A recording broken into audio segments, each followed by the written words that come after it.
we're live.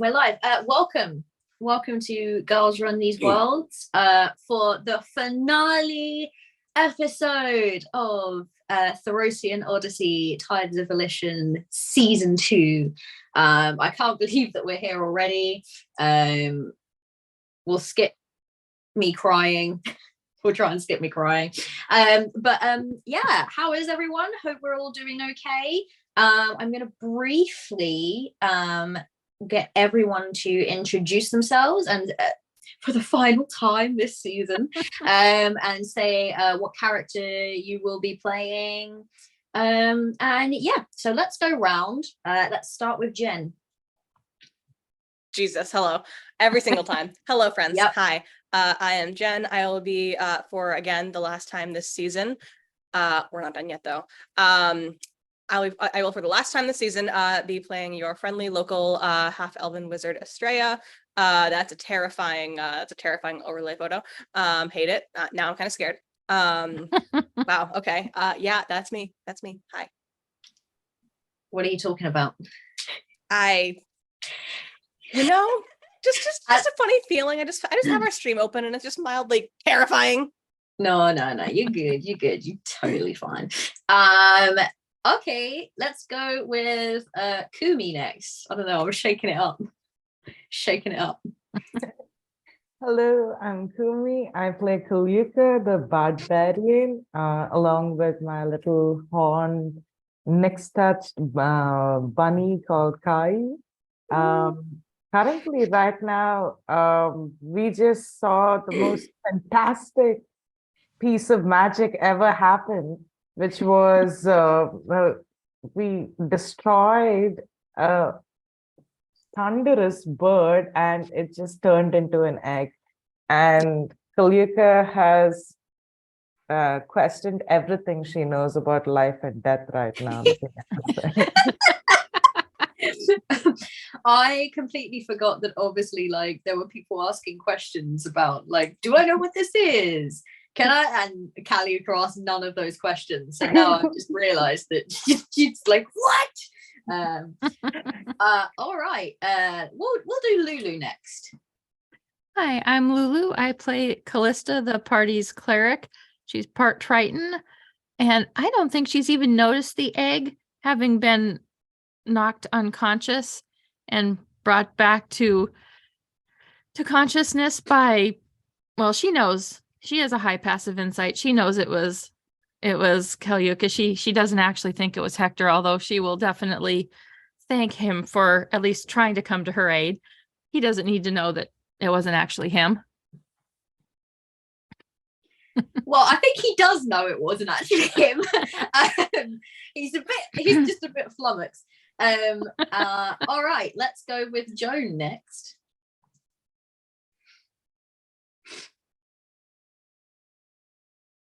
Hi, my computer's going slow. Sorry. I am here and I'm awake. And I play Onyx. And I love you guys so much. And I'm also glad I get to sleep now. Joan, this is your introduction every week. Just I'm here, I'm awake, and that's the best that I expect you to expect from me. But we love to have you here. All right, Lindsay, last but not least, our favorite Kenku. Bam! I am your Kenku Ranger, Eva. I'm here to do what she does best, what she was born for, and that's going to be sitting on this egg.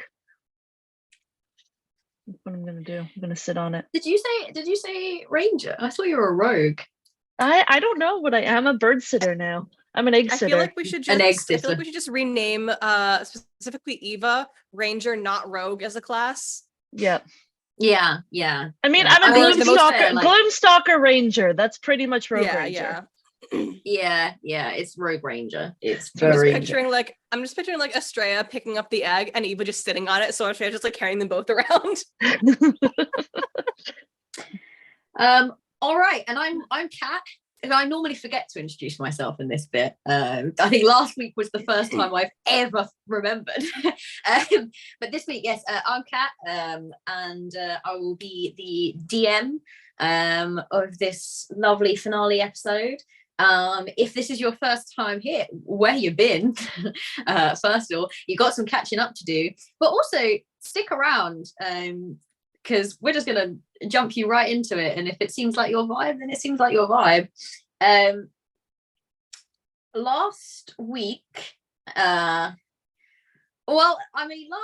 week, the party for a giant murder lightning bird.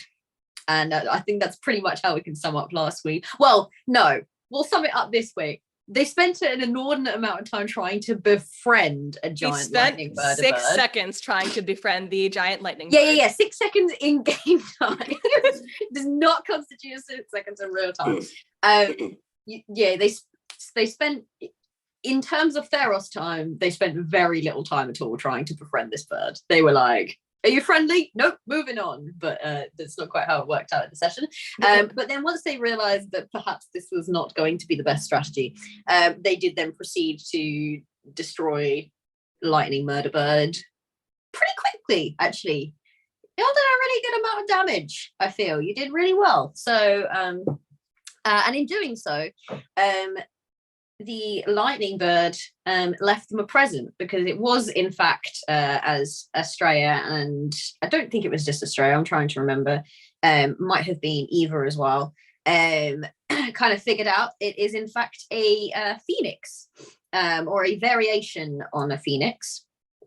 Classic phoenixes obviously are very fiery in nature.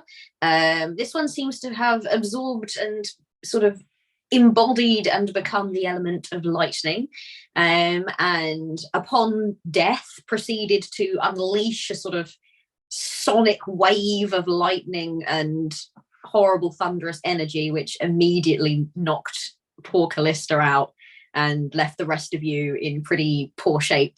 But it is now sitting almost innocently, as if it has done absolutely nothing wrong, as a little egg, well, not little, ostrich size egg, on the deck, leaving no trace of any kind of damage or anything like that, and occasionally giving off these sort of little lightning jolts. So Eva might want to watch out if she plans on sitting on it. So we kind of pick up as Hector, having kind of recovered and barely able to get it, because he failed his saving throw, so he took a pretty big blast. He's fine. Sort of struggled his way over to Callista to try to wake her up. He wasn't sure if she was just unconscious or completely gone, so he was getting his little bag of revivified diamonds just in case, just to be ready, and just as he got there, he discovered two very important things. First of all, somebody nearby also knows some healing magic and was determined to be the first person to heal Callista, almost as if it's some kind of competition or race at this point, because she immediately woke up.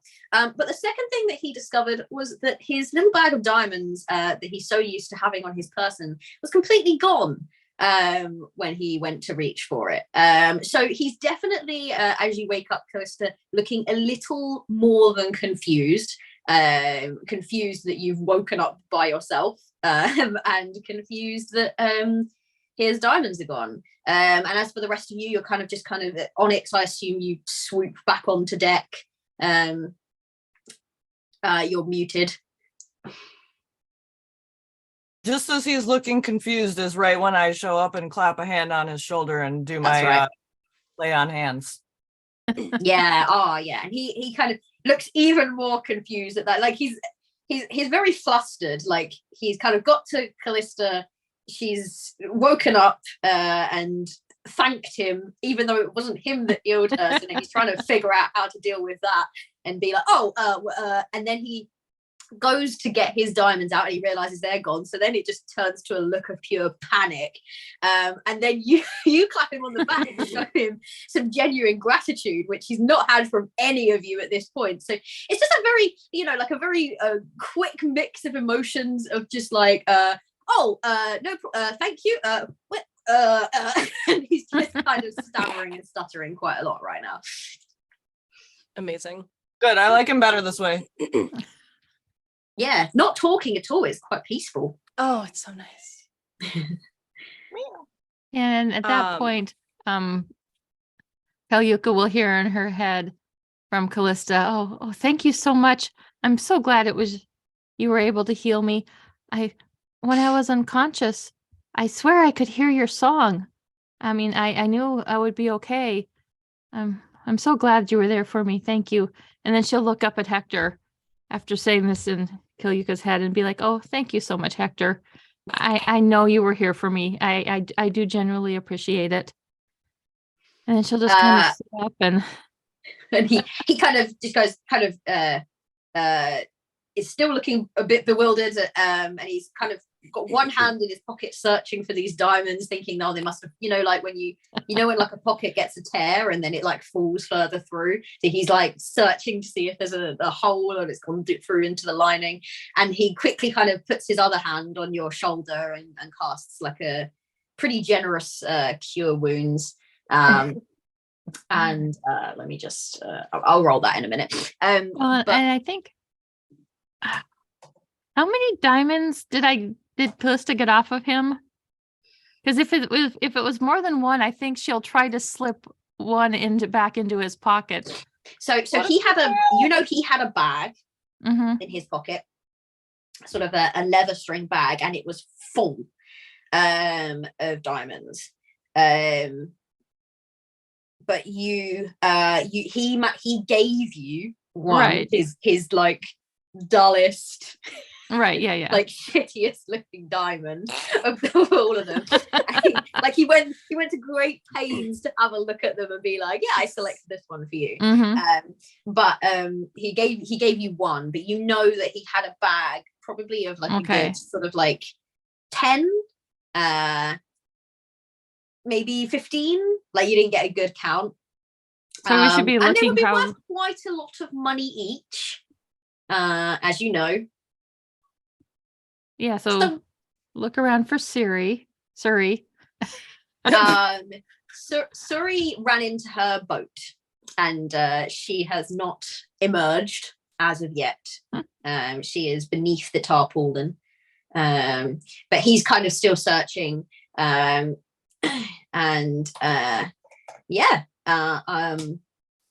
he says he looks at you and he says, did you do something with my diamonds? Very quietly. No, I didn't. Why are we whispering? I mean, I just have the one you gave me. I would never actually keep anything. Oh no! I know you wouldn't take them. But he does look. It's beginning to settle into like actual panic now. Like, not just like, oh, I must have misplaced this. Like, it's beginning to settle into like, where are they? Like, if only someone had a locate object spell. If only. Oh, that's gonna cause. If only he had a game of chess to trade for a use of locate object. Well, Callista, I think, will definitely have to offer to help him find them, and be like, we'll make sure it's okay, because I know how important those diamonds are to you. And we really do appreciate all of the help you've given us on this trip. I mean, we couldn't be here without you, Hector. You've been very helpful, and I'm sure I can get the rest of my party to help you locate your diamonds. I mean, I can go and try to like pick everyone's pocket and see if they have them, but that might not be the most effective way of trying to find your diamonds. He looks confused for a moment as you say that. He goes, "Are you adept at picking pockets? Do you think someone's picked my pockets?"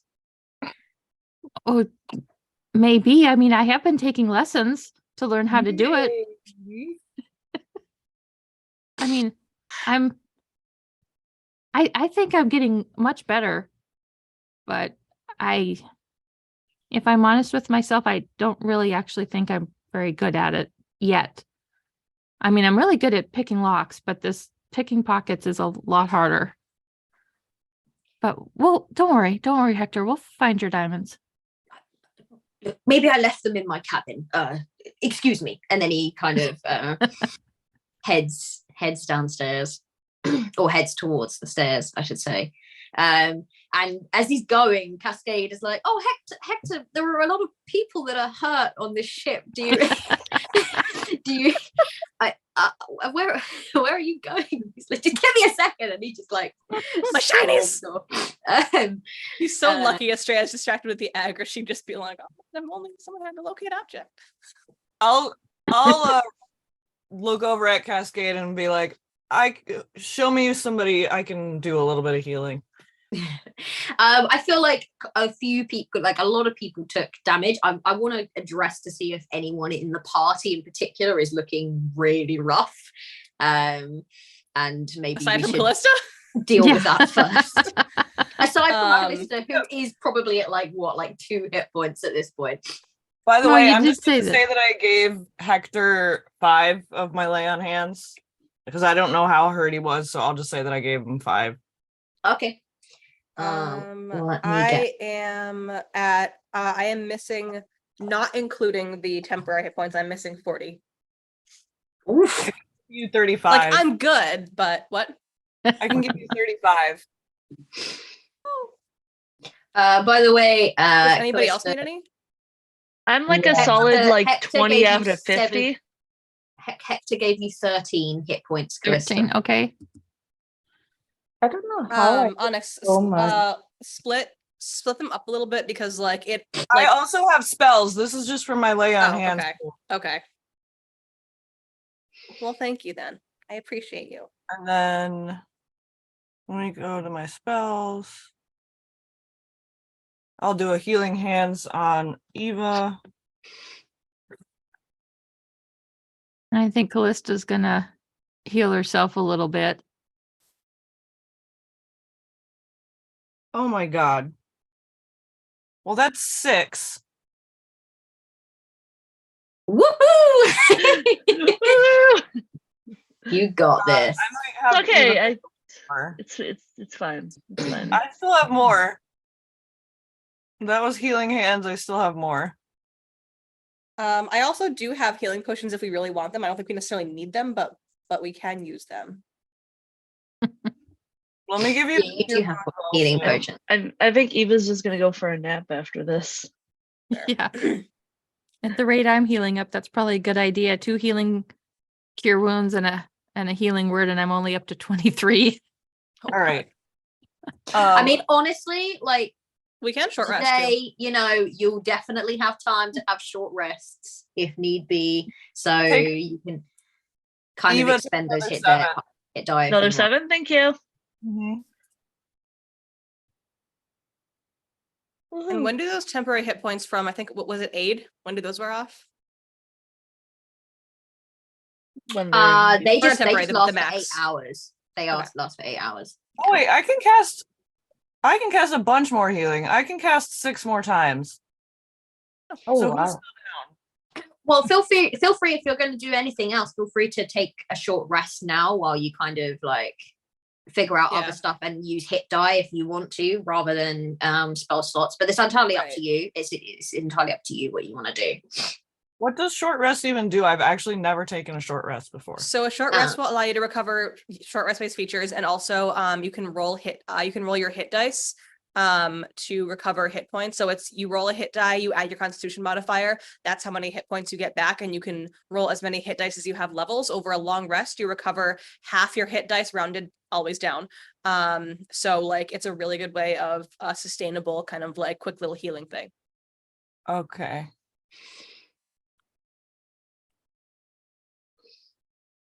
As for the rest of your crew, I will say that Cascade is looking a bit she's looking a bit like she's not quite sure how you just all got through that. I think that she really thought that the ship might be going down, especially as Eva began the fight, yelling that everything was fucked. Yep.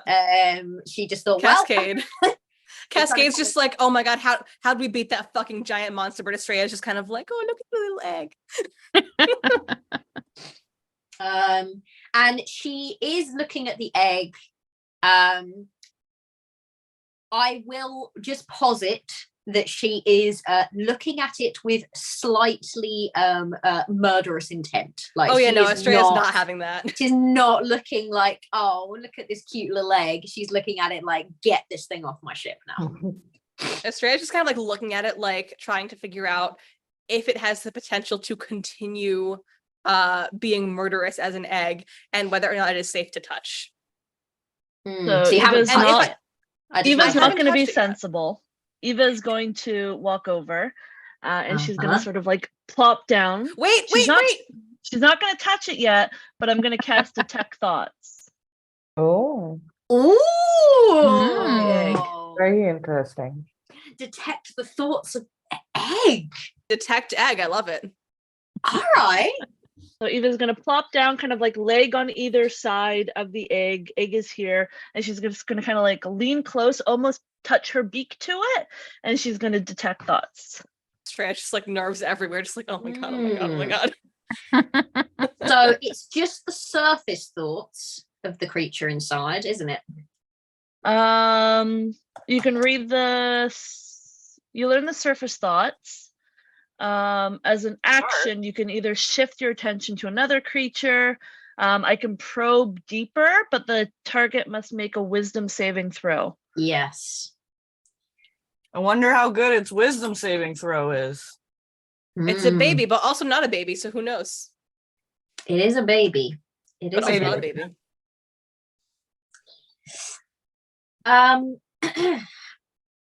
All right. All right, so you do the initial connection with this egg. You're trying to feel if there is, and obviously you know it's an egg. You know it will be like sort of like an embryo phase inside, but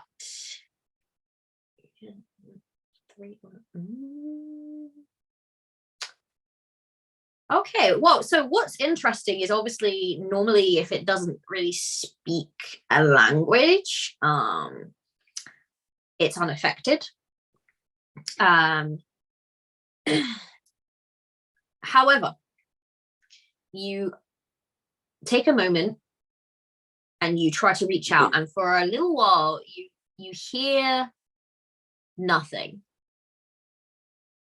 And then just as you go to pull away, you hear a very young whisper. It sounds like a child. And it just says, warm.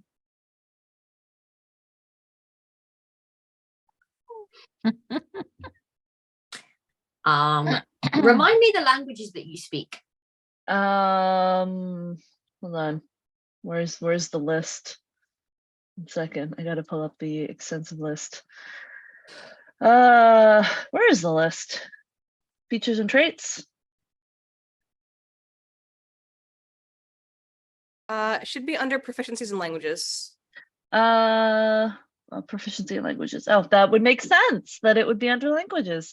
Celestial, Common, Leonin, Minotaur, Primordial, Sylvan, and Thieves' Cant.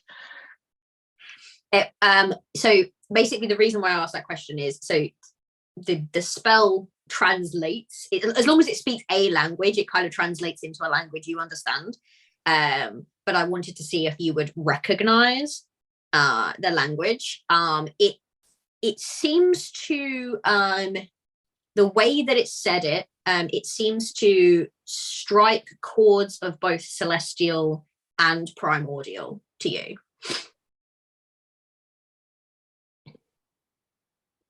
Okay. After hearing the warm, Eva's gonna look up at Estrella, and Eva's just gonna be like, I'm gonna name it Sparkles.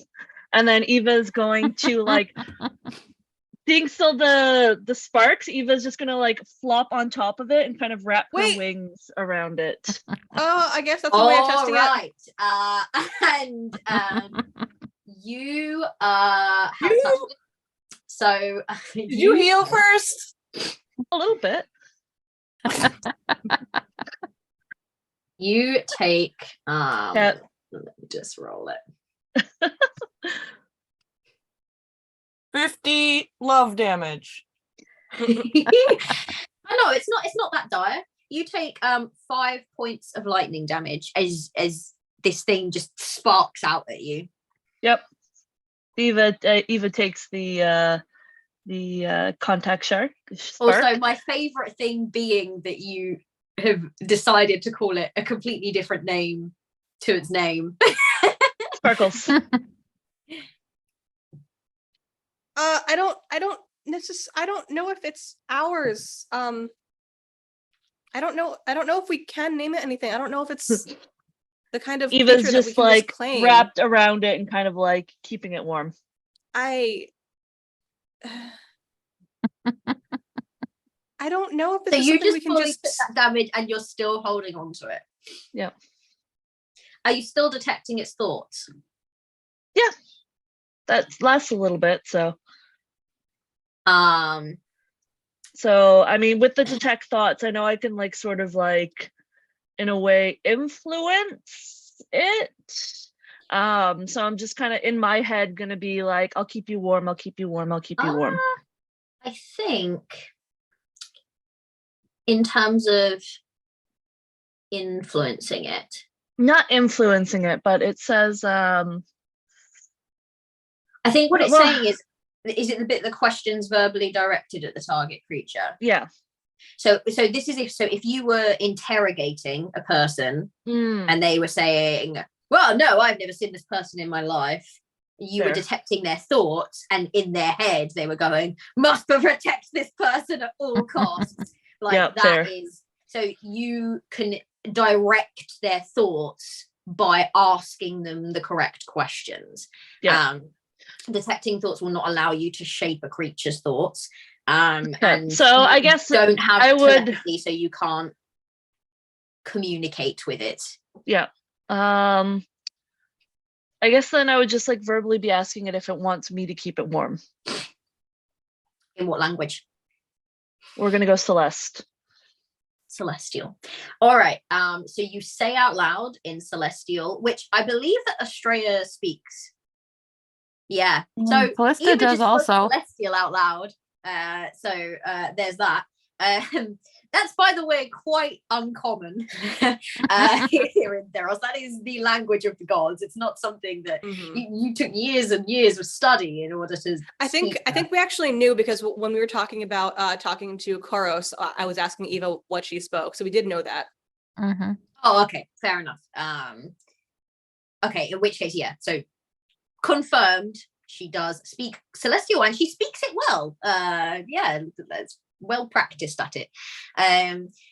So she's kind of communicating like, shall I keep you warm? In this language, and you hear back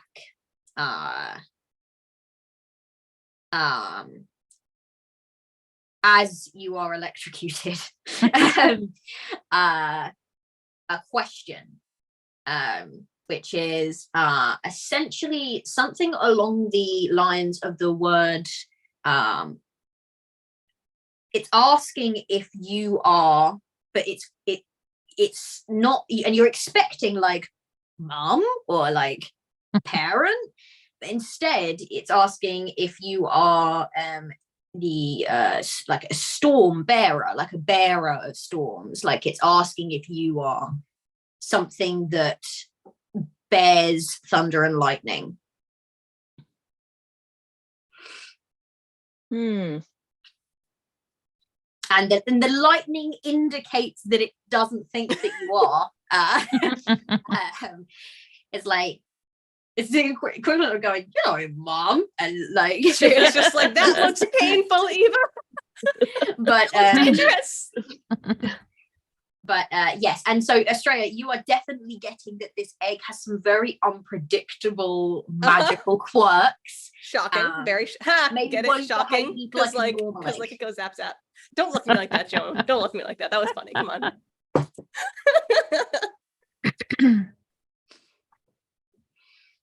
All right, Eva will sort of like push after being asked, like, are you like the bringer of storms? Eva's gonna kind of like sit back and look back over to Estrella, and be like, okay, I think it wants storms. I think it wants what you do.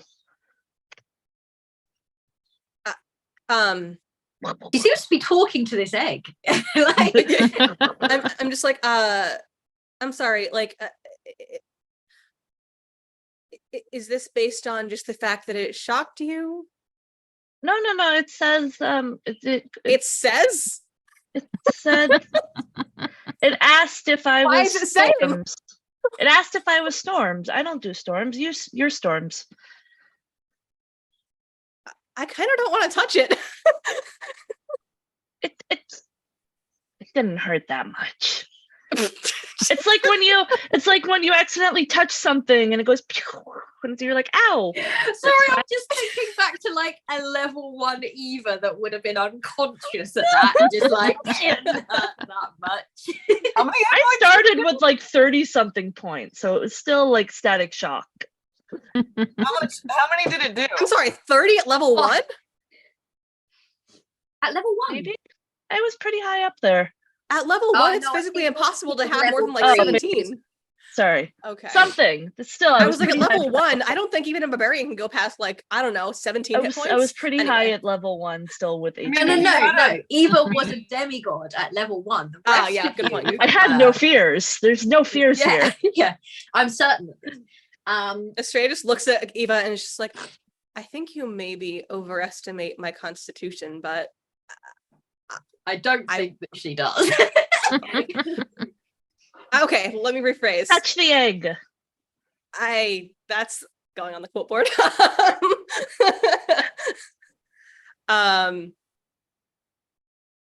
Estrella just kind of like look at it and look at Eva. And like it does make sense. It does make sense to her. Like it's starting to click. But she will kind of glance over at Callista. Is Callista nearby still? Yeah, I think she's still I know sitting that where Callista's she. been healed, but I'm just envisioning Callista just still laid out on the deck. I know that she's been healed. It's just- Eva will pull out the good berry that she made earlier and just be like, Oh yeah, I still have one of those. touch it. Okay. Touch it. Look, I trust you. I normally would spend a bit more time studying it first, but I trust you. And just kind of like, she'll do that thing where like, she really wants to like do that thing where she leans away and touches it like how Hiccup and Toothless met, right? But like the curiosity is just burning. So she'll just lean in and like carefully place a hand on the egg, like bracing for this, for those 5 points. Are you doing anything else? Or are you just Yes. touching it? So I'm going to be, I think what I'll do is, okay, real quick before I actually do anything, Mhm. what do I know about the affinity of this like elemental creatures like this to their element? Like if I were to cast an offensive spell that uses their element, will it be harmful or will it be helpful? Like am I gonna flambe this egg? So you know, first of all, that the fiery phoenix was immune to fire. Right. You then, I guess, inferred from that probably the lightning phoenix is immune to lightning, right? Okay. And Eva will Hence tell why you did you not to make some do- lightning about it. Yeah. what you can probably I would like you to roll for me an Arcana check, just so that I can figure out. No, do a general intelligence check for me. Actually, do an intelligence check for me. That feels better to me. An Arcana would have been above a 10. As it stands, we're at an 8. An 8. Because I rolled a 3. What I will give you, given that you know that it is probably immune to lightning, what I will give you is that experimentation is in Estrella's nature, but I can't give you any more than that. You don't. Can I offer advantage by saying like it talking told me to Eva, bring it you storms? absolutely can. I'm willing to give anything at this point. I will give you advantage because it literally told me that it was looking for storms, bringer of storms. The other one was a 1, so it's still an 8. That's okay. What am I gonna do with you? Okay, so here's the thing, right? Like, we have established that Eva said, I am not storm or whatever. We've established that I know that these things are immune to their own element. So I'm going to, God, I'm fucking terrified. Do some sparkles about it. Yeah. I'm not going to say that you're against the idea, but what I'm saying is that you don't know what will happen to the egg. Yeah. Like, yeah. So what I'll do is, I fucking wish I had the produce flame cantrip so I could just hold the ball of lightning in my hand. What I'll do is I'll just take fireball. I'll spend my Karanos thing to turn it into lightning. And then I will. You're gonna lightning bolt the egg. Yeah, I'm gonna lightning bolt the egg. Eva's gonna scooch back a little bit. Okay. Callista's going to prep a healing word. Does that require an attack roll? Yeah, I'll prep a cure wounds. All of you are just like ready for this thing to just fly out and go for round 2. Does a 15 hit the egg? A 15 would hit 5. Yes. Roll damage. I don't wanna. That's 10. That's 10 Sparky Spark. 10. I rolled exactly average. All right. And I'm going to be detecting its thoughts while this is going on. Mother, why? I just love you, like. The thoughts was mother, why? And Cascade has definitely got this look of like, what are we doing here? No. Cascade's just like, first you try and make friends Get with the off fucking my thing, boat. and now. But you steeple your fingers, you get ready to listen to what the instinctual response from this little baby bird is. I just say, like, I'm sorry, in Celestial, as I'm like, I'm sorry. And you just apologizing. All right. Oh, yeah, really show it who's boss. Okay, so you shoot out these sparks of lightning, and you watch Eva actually as they begin as like a ball of fire, and then they twist into crackles of lightning, as she kind of twists the element into her preferred element, and it hits the egg. And for just a second, the two of you panic, because as it hits the egg, it kind of arcs off in multiple little lightning streaks that resemble cracks along the shell. And for just a second, you think, I've fully cracked this egg. Like, fully, it's just going to be a yolk on the floorboard. And then it dissipates and kind of seems to just be absorbed within. And you hear... Eva, it feels like it's not really like projecting a sentence or anything like that, but it feels like relief, or like it liked that, but it does still it says it kind of gives off this effort of just maybe. Like it's still not fully impressed, but it seems to. And these little like sparks of lightning that were kind of shooting off it kind of calmed down a little bit. They were obviously, you get the feeling, some kind of defense mechanism. It had kind of gone into its egg state and it was in defense mode. And now it's kind of calmed a little bit. But it is still an unknown exactly what this creature wants. But it seemed happy with that. All right, Eva will look up to Estrella and nod her head and be like, "Yep, it's a you problem now." Estrella's like, wait, was that? Did it like it?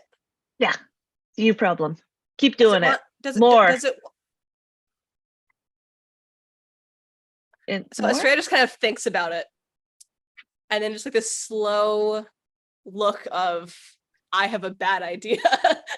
Spreads across her face. And at this point, Cascade walks over and she's like, does I have a couple of questions. Anyone want to tell me A, what is going on here, and B, why we have not taken this and thrown it into the water yet? First off, Storm Phoenix. Second, we think it likes us. Didn't seem to. I would respectfully disagree. No. Based on the behavior, it's not the same creature. It's the same. It's not the same creature. It's not the same creature. I mean, it is the same creature, but it is a new cycle. Oh no, it is the same creature. It's a baby cycle. It completed its cycle. Whatever happened before. Kahara is exceptionally dangerous. We need Kahara is an egg that just zapped her and points at Eva. And she knows what she is doing. She figured out what it wants. Static shock. It's fine. I shock myself more walking around in circles. That egg exploded and almost took out my entire crew. And now it's done.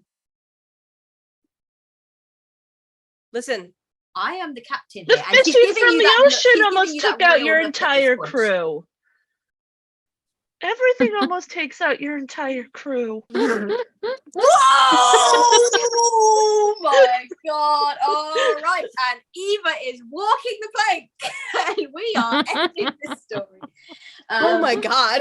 Wow! The real big bad is just going to end up being Cascade for that line. Wow! Cascade's just like, you know what? That fucker, that Acrosian fucker has got a point. Fuck all of you. She has had to put up with a lot since we've been on the ship. Yeah, I mean, yes. I feel like Cascade was not ready for your special brand of chaos. Oh my god, that was the best thing I've ever heard. Someone clip that. 3.5 doesn't have to. Y'all got better. You know what? In this moment, actually, she's got this really like frustrated. And just for a second, Estrella, you were really reminded of these moments when you used to have these kind of arguments with Cassian. Just for like a second of just when he used to just be giving you this really ultra like frustrated look of just like, no, we are not doing that. And of course you always ended up doing it. But just like she is just fully on like, and the moment that Eva says that, she turns around and she's like, oh really? Is that how you feel? Oh well, then perhaps we can drop you off at the next island and you can make your own way. If you think you can be better alone. Myself in between them. Let's take a breath. In the background, just like let's take a breath and let Onyx speak. Listen, as terrifying and intimidating as that bird may have been, it's now an infant, and if we can befriend it, it won't bother you again. And also, Eva doesn't mean anything by what she's saying. She's got high standards.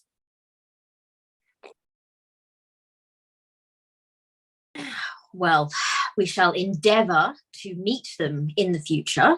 And And she looks and she says, "Is that your goal with this? You want to befriend it? I seem to remember that's what you tried before, and it didn't work out well in our favor." But now it is an egg. It cannot fly around. Yeah, and it's new cycle, new memories. It doesn't remember it shouldn't remember what made it mad in the past. And if now it can be raised in a way to have good memories and good representation of people, it can maybe help us with a lot of things.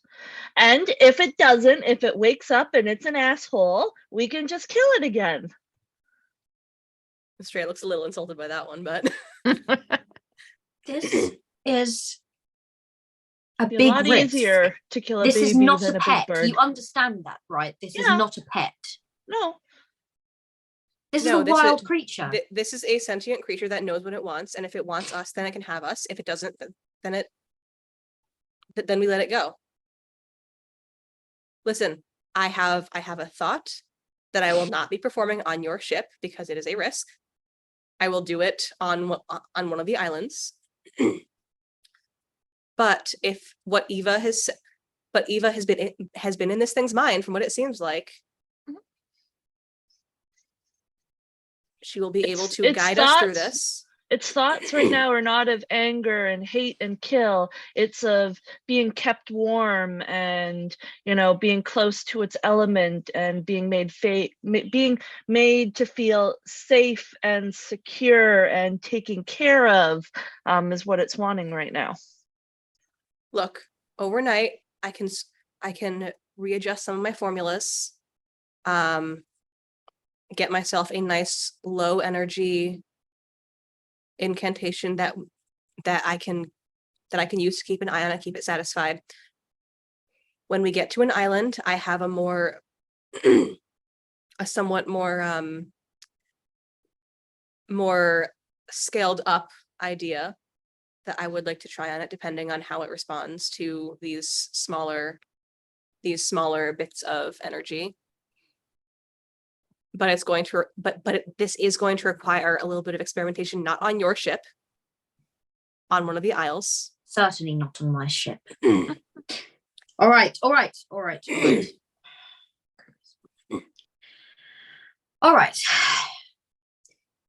When we get off at an island, whenever that may be, you can try your experiment.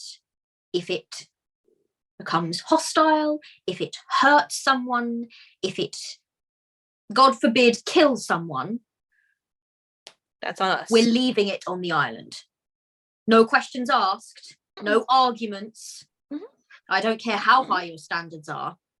I have standards on my ship too. I don't want anyone to die, but I feel like we need to give it a chance.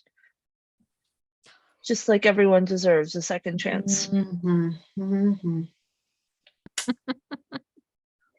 I'm going to go and be in my cabin for the next hour. I would like no one to disturb me, please. Okay.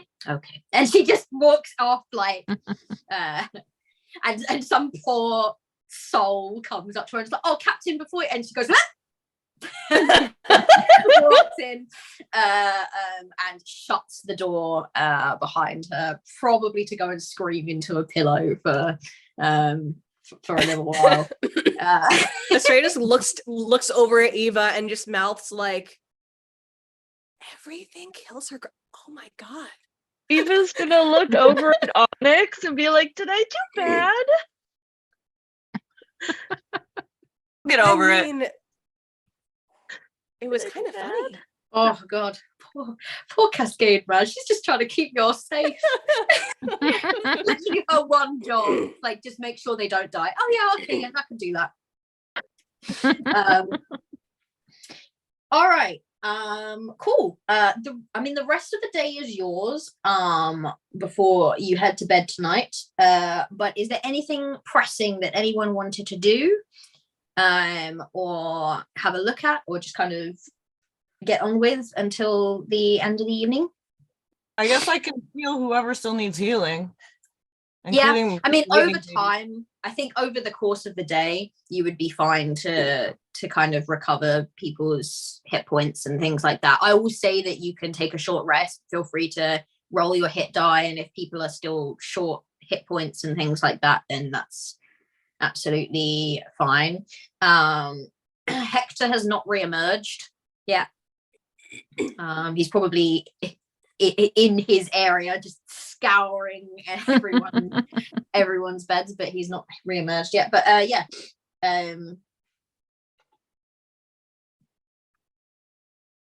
I guess Kalika would want to first, after going down to check up on Caillou and coming back up with her,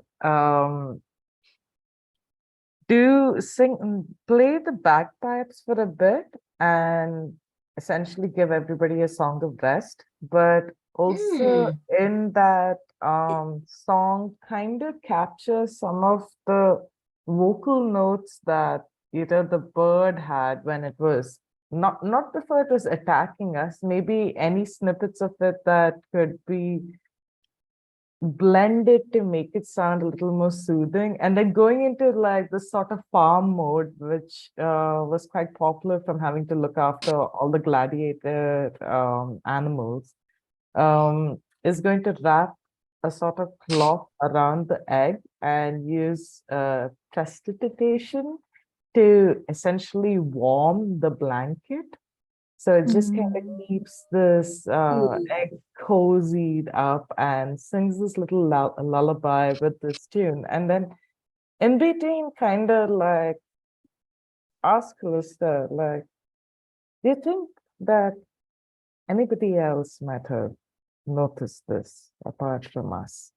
Somebody out in the seas, maybe. Anybody that might be following us, and kind of like looks both at the sea and up in the skies, remembering what Eva had said about a bird that was just kind of keeping an eye on us, and says, and like kind of continues like, I don't really know much about this, and I don't know how something that died came back immediately as an egg, but it does seem kind of precious, eh? It's not very common, you would think, that a bird would just fly over and be taken down. Are we so strong? Like, just, just this word, oh my gosh, like, are we actually really strong? Like, Cascade looks like she was really scared of it. So does this mean that we're really strong right now?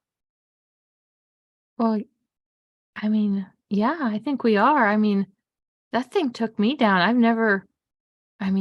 been hurt before, but nothing like that. That was, I don't know. I think we are really strong. All together, all of us, and the gods did bring us together for a reason. And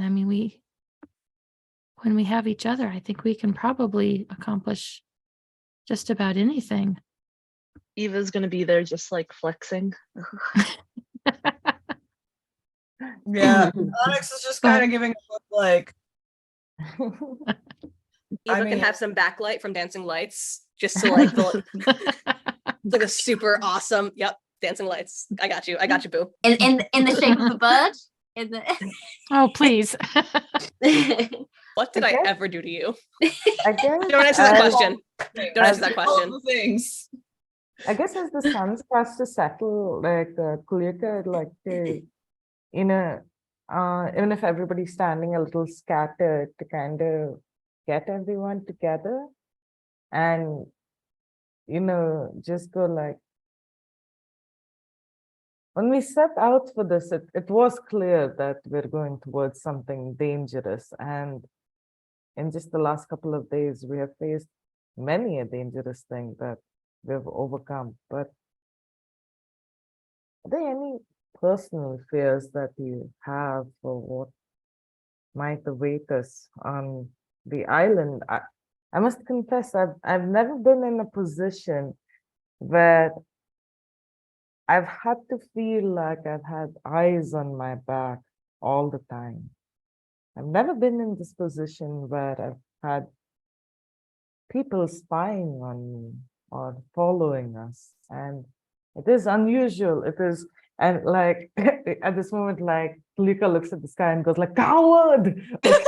Okay. Do you want to roll a perception check to see if you can see Ooh. this if there is something following you, or I hope it goes well. Oh, that's horrible. It's 11. Callista rolling would be so right. great. Callista would be right there, and when Kalyuka would say that, she would be looking also. If I okay, can you give can her roll a advantage, perception or check as well. okay, let me see. How about a passive 22? You got a passive 22. All right. Noted. No, I I'm too rolled an I'm not paying 18. attention. I'm too busy flexing. What I'm did not you paying roll? attention. An 18. An 18. No, well, I'll tie this all in. Kumi, Kalyuka, you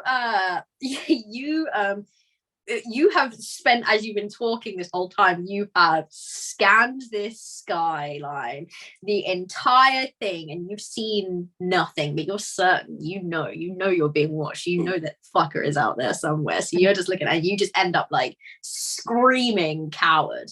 And as you scream coward in one direction, Callista, out of the corner of your eye, you just spot a little bit of movement, and you look towards it. It is in the exact opposite direction that Kalyuka is currently screaming, because she was scanning the sky, and the movement that you see is just by the side of your boat, and Satisfying. it is the movement of a parrot-like bird with beautiful rainbow feathers, having sat on the balustrade watching you all for goodness knows how long, just suddenly flying off. And at that moment, Eva, you're kind of flexing and laughing, but you see Callista's face, and you look in the same direction, and you Can see I shoot this at it? thing. Can I shoot You at want it? to shoot at it? That was going to be Absolutely. my Make an question attack roll. too. Yep. 1 second. Where's my actions? Do you have any way to like put a tracker? 14. 14. You shoot, and it looks like it's going to hit perfectly, and then just at the last second it makes a slight adjustment, and it just grazes underneath the wing and doesn't quite get it, and you hear this thing make a sound for the first time, and it is the sound of like a caw, but then devolves into some really strange laughter as it continues soaring off. I'm not going to make the bad choice. I'm going to. So I get choices 2 today. attacks. Can I shoot again? Yeah, is there It's any an action. I get 2. It is going quite fast, Okay. a little faster than you're used to at this point. So I'm not sure. Do you know what? You're quick. Make another attack roll. Well, I do have my Dread Ambusher, so it would have my Dread Ambusher. Yeah, I'll use that. So I'll make another roll. Hopefully Make better another this attack time. roll. 21. 21. So this time, as it's mid laughter, the arrow sails, and it does clip that wing and knock it for a second off course. And this thing turns and faces the boat. It flies out its wings, and they are really quite big and quite beautiful. And then it spirals down straight into the water. Oh, I hate this fucker, but Oh. he's got style. Oh my God. And he does not emerge. This parrot does not emerge. Have any of us seen this? Has everyone seen this by now? I think at this point, Yeah. Everyone's I mean, the moment Can that I? Eva shot, everyone would have been like, huh? I think I look at Onyx and I go like, What's the want to go for range? a swim? Yeah, like, can we go for No, a at this swim? point, it's quite far out. Too It's far gone. for Hunter's Mark? Too far for Hunter's Mark. Fuck. Yeah, I think- my range is up to 150. I also I think already this is used slightly the my DM telling us to move on. Cinematic moment, everyone. Will you? Yep. Hey, you want to know what's Should real know better cinematic? than No, You no. want to know what's real cinematic is the paladin fucking diving into the water and charging after it. That's what's cinematic. It's okay, We guys. have Let me an just call my agenda boyfriend today, to go okay? pick up dinner. I'll just call my boyfriend to go pick our dinner up. I'm just. This is I just. am- This is your DM's reminder that we only have a 3-hour session. all I right? am very specifically not asking you how far away this is because the control water has a range of 300 feet. I am specifically Use us. not doing that. It's actually 310 feet away, so we're good. It was. It's gone. It went quite a way. You don't know Yeah. where it's gone. It's gone Yeah. under the water. It could be anywhere. We will move on and Yep. and advance the plot.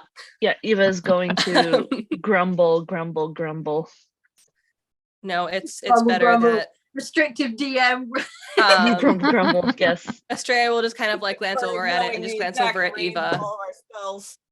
Estrella will just kind of like glance over Eva and just quietly be like, it doesn't matter if this is, depending on what kind of creature this is, it may be easily resummoned, and she kind of like indicates her sparrow. She's just like, if this little fucker dies, sorry, bud. If this little fucker dies, I can just bring him right back. It doesn't. It I mean, doesn't. I'm still proud I shot it.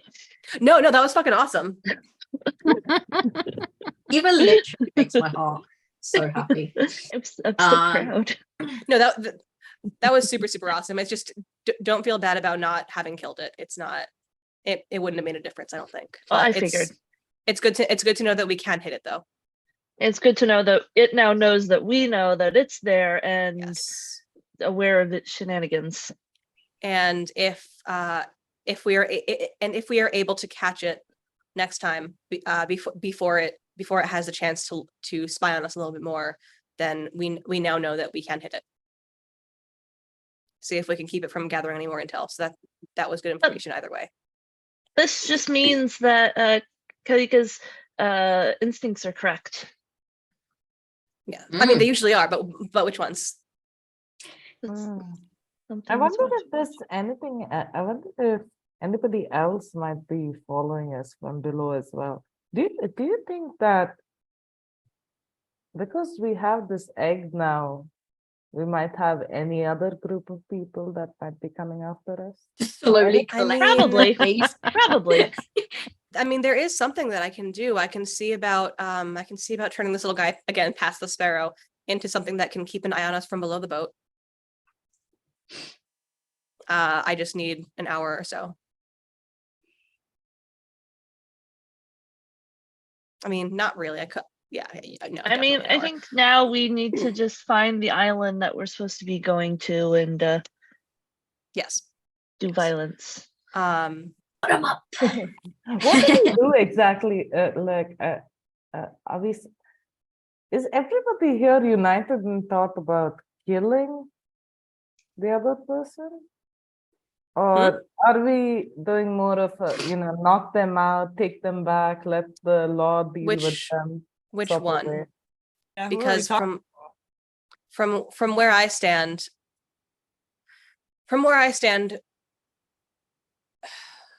Captain Piper is a wild card, but as far as the other two, Ulysses and Lady Helene, I would say that Lady Helene is more of an Onyx purview, given what she has done. Mhm. Ulysses, we should bring back. We should not kill him. And is there anything you know about Ulysses and what he might, any power that he holds that would Estrella be just good- goes off on like a 10-minute spiel about all of his battle tactics. He is not. What you get from Estrella's 10-minute spiel is he is not a magician, Oh. but he Yeah. is a very capable warrior. Yeah, the necklace, that must have been a gift from Lady Helene to him. And I will be ready for that next time. So anyone who can change what spells they have available to them during the day, I'll kind of look at Callista. We're going to want some. I don't know if they are going to be together when we fight them. That's up to the gods and the god who controls the gods. That me, bitch. That you. But facing him will be less of a counter spell deal and more of a prepared to spell deal, as we learned at that conference in Setessa when I picked the wrong one. And Onyx, what do you feel about Lady Helene? Do you think that she deserves justice? I think my job is to subdue her and let the goddess Nilia decide. Good answer. Good answer. I feel like the fates will tell us what we need to do when the time is right. I am inclined to agree. That said, we should see about And then we do something completely different because fuck the fates.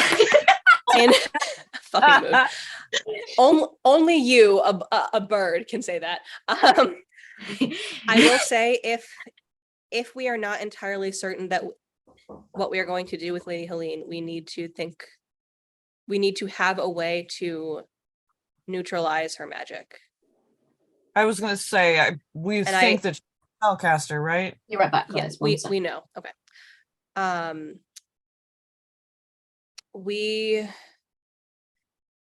I don't know, and I will ask our DM when she gets back if she subscribes to the Dungeon Master's Guide magical item crafting deal. But I would like to see about crafting some sort of restraint or some sort of wearable that will essentially act as a continual counterspell. Yeah, like an anti-magic. Yeah. So, Which I will ask our DM about when she gets back. I do have hold person that would paralyze them, which would make them. I mean, it's not a counterspell, but it would make them unable to do any somatic component of any spell. Right. we could also maybe cast silence on them. Silence, yes. Do you think A that's lot of that will depend on her inability to counter whatever we do. Also, do you think this could be something that the gods might help us with? I don't know. Julio did. Oh yes, Kat. By the way, hello, hi. I had a question that I was saving for God because only God can answer it.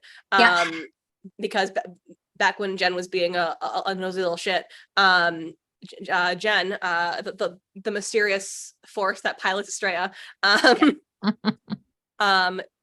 came upon in the Dungeon Master's Guide a way to craft your own magical items, and wanted to know how possible that would be. Long and lengthy process that we will probably need to discuss out of session. Between seasons, yeah. Yeah. Can we do that? I don't have the yeah. answer to you immediately right now. Totally fine. I just wanted to put it out there. I like the idea of just whatever the gods want to do. I'm sure we will know. All right. Okay. Cool. I'm getting a little bit aware of time. So unless is there anything pressing that anyone wanted to do? Or everyone's like, no. DM just said she's aware of time. I know what the answer is here. Time is a social construct. Okay. So you kind of sorry, I'm a little bit out of breath. I thought it was an important person at the door, and it was just some kid like, oh, I'll kick my ball into your garden, and I was like, I'm in the middle of something. I am killing my players right now. Like, why? So I just had to run. Anyway, I Anyway, I didn't want to be that neighbor either. It's my first time meeting. I feel bad now. Anyway, okay, so you sort of wind up the day. At this point, everyone seems to be kind of calm down. Cascade has reemerged from her cabin. She looks a little bit calmer, a little bit more collected. She is very cordial, very polite with you all. She doesn't look like she wants to murder anyone. She makes sure to actually give Eva a little pat on the back to kind of say like, oh, we good, because she realizes that there was some tension. But she kind of goes back to being her usual captainy self. Still has that slight edge when she sees that egg though. She's like, as you're like playing a lullaby to it, she's like, oh, okay. We're doing this. Hector does reemerge. Callista, those of you with high insight, which I believe basically Eva and Callista, would see he doesn't look like a person that's found his bag of diamonds. He looks troubled. What you would notice actually, I think, is, I don't know that Eva has the context that he's lost a bag of diamonds, but Callista does, obviously. So he looks a little bit forlorn, a little bit peeved about something. And what you would both notice is he hasn't done anything about it yet, but he keeps staring suspiciously at Suri's boat. And at this point, she has like come out of her tarpaulin. She's like just doing her own thing. She's not really engaging with anyone, but he just keeps looking up at her with that like look in his eyes of like, I'm mad. But he hasn't done anything yet. And with that in mind, you all head to bed. Kind of straight after your conversation about waiting for, what do the gods have in store for us? What is our purpose here? What are we going to do? Kind of that nice conversation of like, hey, let's all get on the same page about some of the stuff that we are about to do, kind of thing. Segues quite nicely, actually, as you all one by one fall asleep in your various different sleeping arrangements. And Kaliuka, you wake, and you are in your bed back at home in Akros. It is dark. The moon's light that normally annoyingly shines through your window and keeps you up sometimes when it's particularly bright, is quite dull. And so your room is a little darker than you're used to.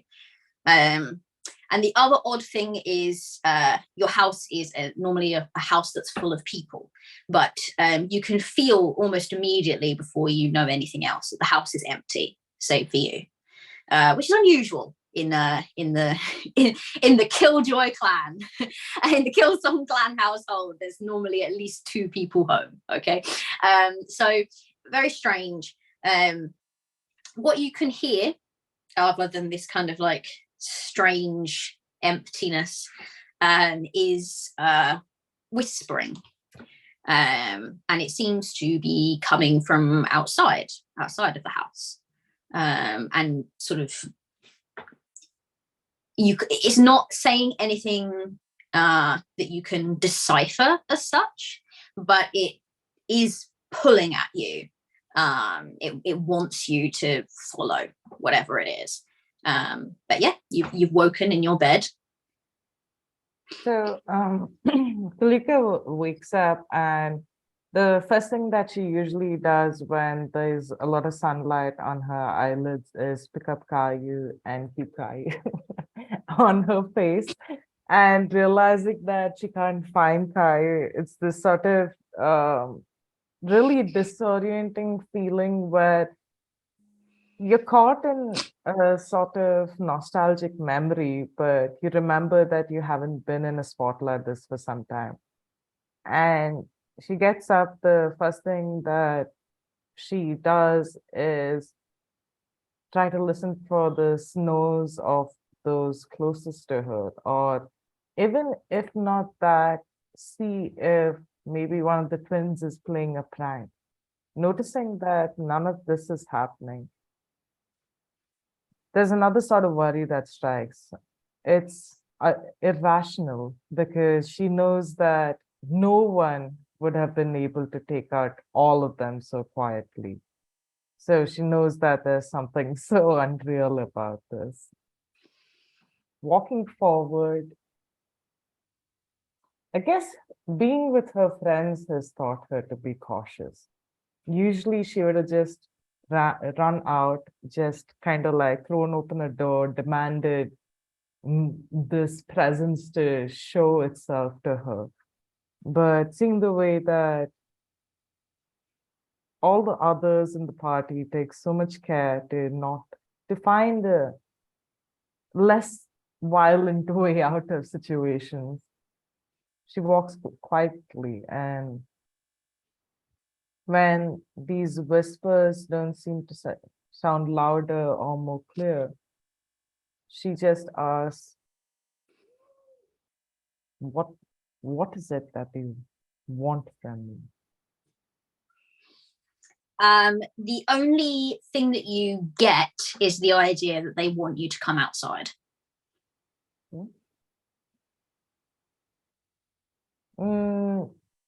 She unclenches her jaw and walks out, still trying to look to see how absent a space she's in right now. Like, are there any things that this sort of version is getting wrong? A stain on the wall where it should be, but there's no, that wall's a little too clean. A broken statue, but this one seems a little too perfect. Trying to see what are the inconsistencies in this illusion.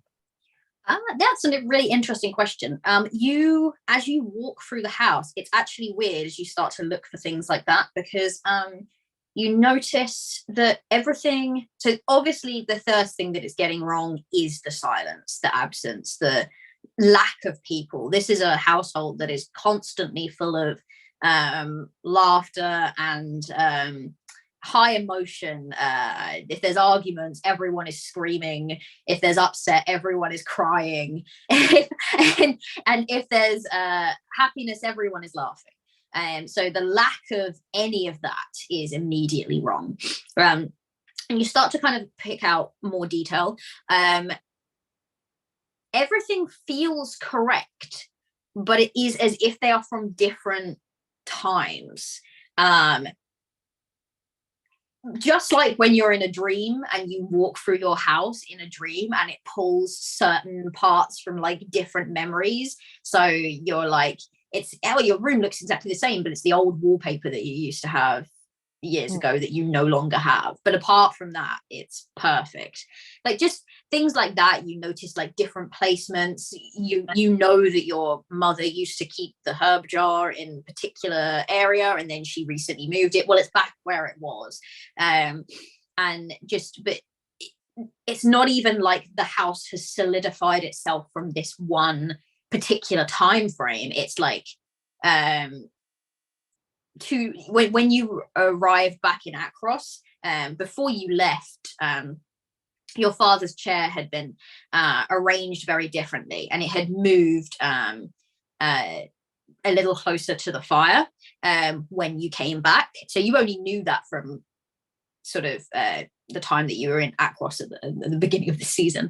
And that chair is in its new spot, but your mother's herb jar is in its old spot, and so it's kind of melding together all of these like memories, and this kind of like it's creating your house, this dream, but it is a mishmash of different times in that house. The other thing that you would notice is this sort of strange where the light is coming in, every so often strange shadows are flitting across it. So something is kind of going past the light source every so often. But other than that, there's nothing that feels really wrong. It's got it pretty good. You can pick things up, you can touch them.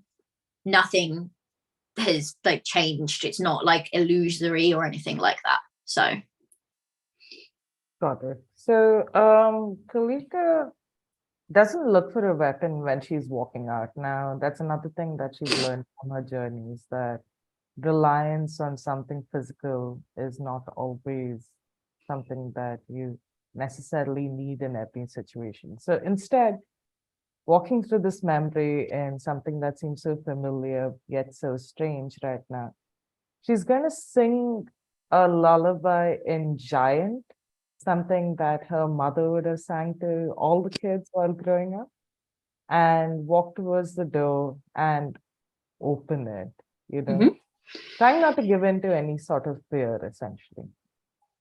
all right. So you open the door as you're kind of singing this lullaby. And as you do, and kind of sort of start to make your way out of the house and onto the street with this sort of new fearlessness, you can see along the street strange threads, or bits of thread. They are floating. There's a lot of them, and the noise seems to be emanating from them. The thing that you would notice is that all of those threads on one end are heavily frayed. So it's kind of like when you kind of cut at a thread and then it begins to unravel itself. They are like that, and they kind of float almost as off in the wind. They're aimless, they're drifting, they don't seem to have purpose or direction. But there's quite a lot of them, and as you step out, it is the familiar street in Akros that you know as your street. And again, there's differences. Your neighbor's tree that they chopped down last year, that is there. But other things that are more recent are also there as well. So it's kind of like a mishmash. And the whisper is coming from them. It's calling to you.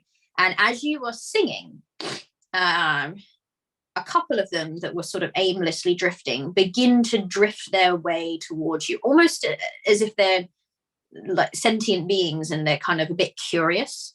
But there's no sense of urgency. They're not rushing you. They're not attacking you or anything like that. It's just a kind of aimless drift towards you. And so Kalika, seeing this happen, there's a lot of magic that she left her home with that was magic from her mom. But some of the magic that she's gotten after leaving home, one has been something, it takes a lot more time, but has assisted her greatly and has been a lot of fun in securing a new role on the ship as well. So she's going to reach out with her music and cast mending on these strings, and essentially like ask Eros, like, divinity, is this the reason why you gave me this little spell, this little fixer-upper? Because sometimes you don't need a lot of great healing. All it needs is just spotting when things are going a little astray and starts fixing those threads and seeing if they kind of blend in together. So one of these strings kind of gets towards you. You reach out to cast mending, and as you touch it,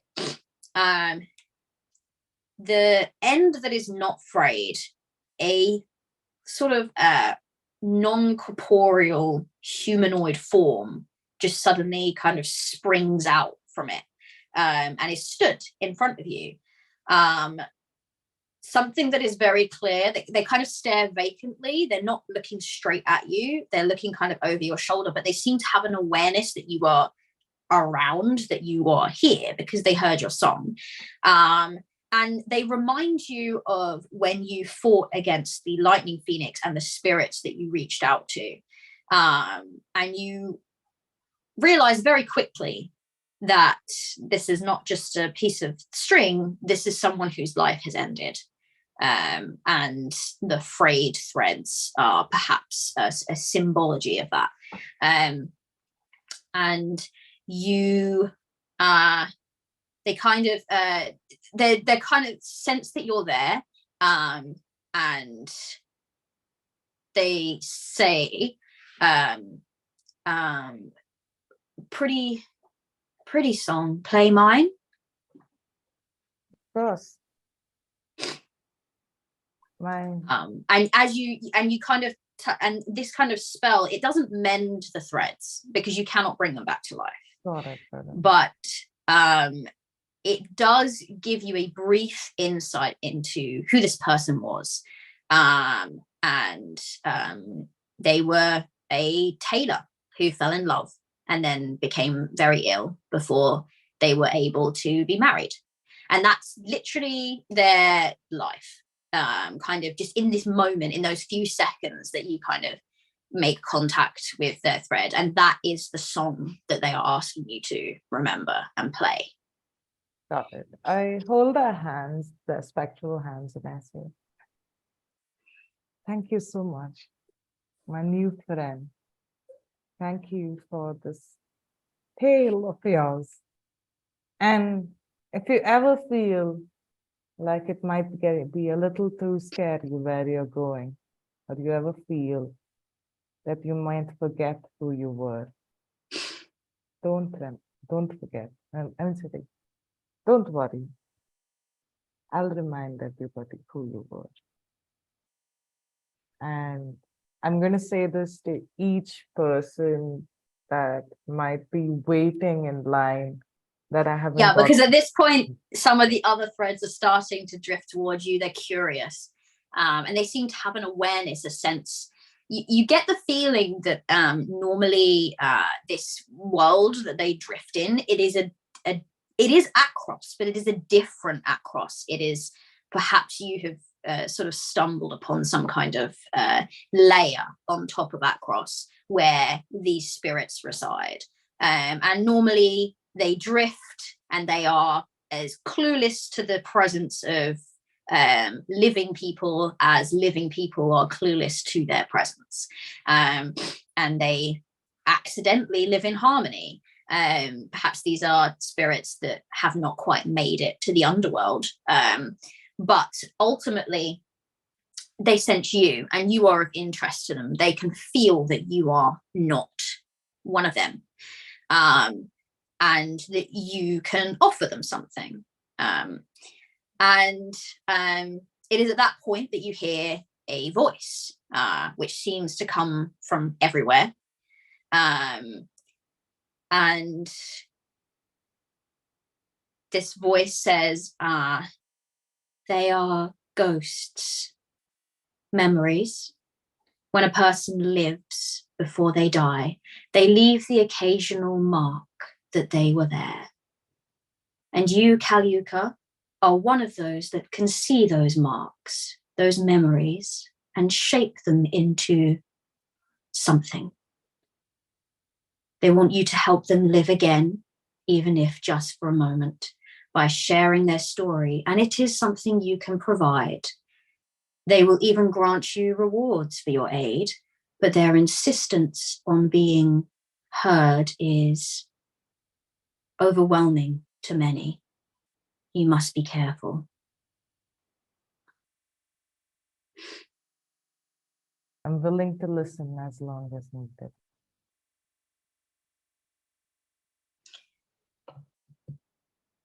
And do you think that Kalyuka knows who she's talking to? I guess even Kalyuka has always been sort of that person that even with the gods, they're kind of like celebrities. So she doesn't want to really say it to them, but she has a hard time remembering all their names. And but she does recognize a person's essence, and you know, a lot of times, even if she doesn't remember the names of heroes, she remembers their story or their tale. And at that moment too, you know, I guess she'd feel the energy of this person feel safe. I will let you roll a religion check with advantage because there's a lot of context clues floating around. Got it. And you can feel a person or a creature's energy there. I rolled 2 12s, so that's 14. 14. Oh, that's enough. It's not very difficult. You have this moment where you're kind of talking, and in your head you're going, oh, I know who this is. What's her name? What's her name? And then right at the last second, it's almost as if you get like a sort of amused push in the right direction, and you realize that you are in the presence of Clothis, goddess of fate, and she says to you, Eros gives you strength and conviction. Perforos guides your creativity and passion. I can offer you ways to control the chaos that may arise when those things are not in harmony, but I need your help and the help of your friends in order to do so. The fate of many lives in Theros is counting on it. Will you help me?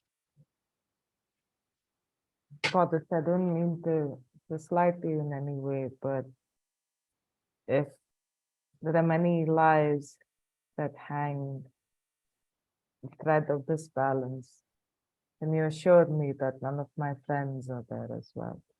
Are their lives in danger?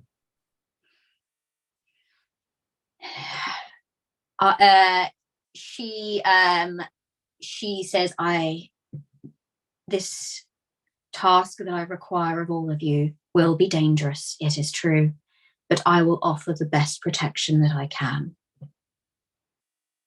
And I see in your futures, in all of your futures, that you have the best chance of succeeding.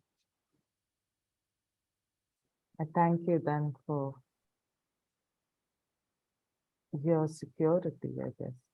And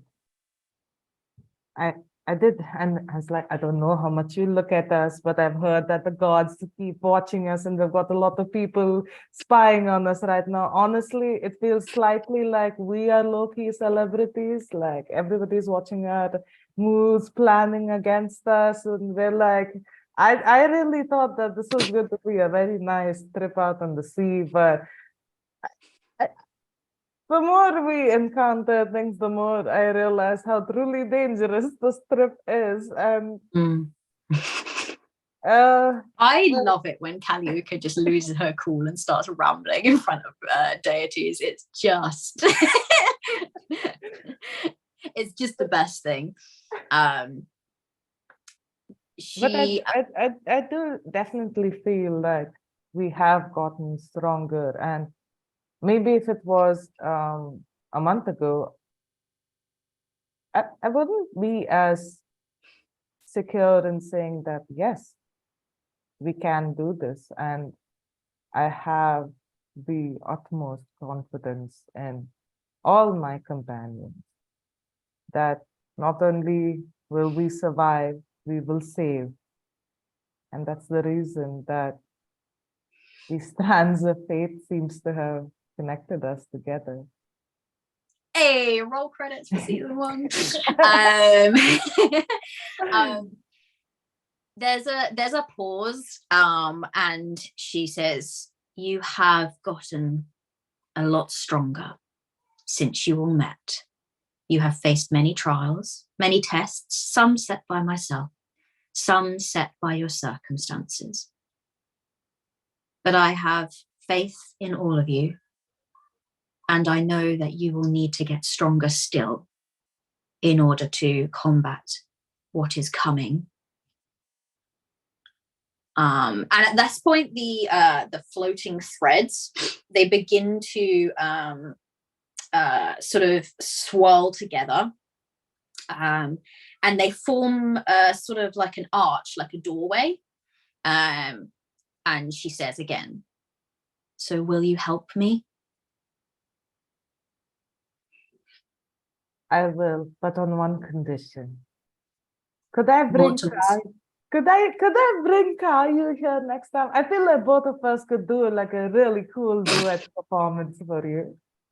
I kind of miss my bagpipes as well. It feels a little naked here, you know, like it's like awkward. You get like a little you get like a little pause, and then just this you feel something at your feet, and you look down, and Caillou is at your feet staring up at you, and she says, "My apologies, that was an oversight on my part." And then she just and then Caillou begins to hop towards the door in that almost very disgruntled, like, "What the heck are you waiting for?" Way that she gives you, with that little like rabbit sassitude that you love. Amazing. And I look back at her and I say, "Next time I'm here, my goddess, I'm going to have many more songs for you to play and for me to play to you. And one definitely is going to be of victory." And she's going to close the door behind her. That was so badass. Everyone, we are going to cut to break now, because we are at like what? Okay, we're okay. Yeah, so we're going to cut to break now. As we begin on one of many dreams. But yeah, see you in about 15 minutes time, as usual. While we go drink, eat something, take meds if we need it, be merry. Cheerio. Be merry. I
every time. Hey everyone, we're back. We're back for our words. We're back for our second part of our finale, season 2 of Therosian Odyssey, Tides of Volition. We just finished up a very interesting dream for our beloved Kaliuka. But we move over now to Onyx. Joe, like me. You. I wasn't thinking I'd be next. Yeah, I tried to mix it up. I don't know. I just was like, I had it in alphabetical order, and then I was like, nah, I'm gonna go with the chaos. So you wake up in a clearing, in a forest clearing, and it isn't one that you immediately recognize. But as you sort of gain awareness and your vision comes into focus a little bit, you gaze around at the burnt husks that were once buildings and the bloodied bodies strewn haphazardly around it. And it reawakens something in your memory. This is what remained of Bracklewhite. It is a memory that your mind has kept locked from you for quite some time. You have very little recollection of how you got here, other than the faint thrumming of blood around your body that seems to drum to a beat and almost sing to you. Looking at the dead, you have no memory of who any of them are, and yet you feel as if you are made up of all of them. Amongst them are some soldiers, all of which carry an insignia upon them, 2 spears crossed and burning. And these soldiers have threads of braided golden hair tied around their necks tightly. It almost looks as if it's choking them. How does this make you feel? I think at first, just apathy and confusion. And then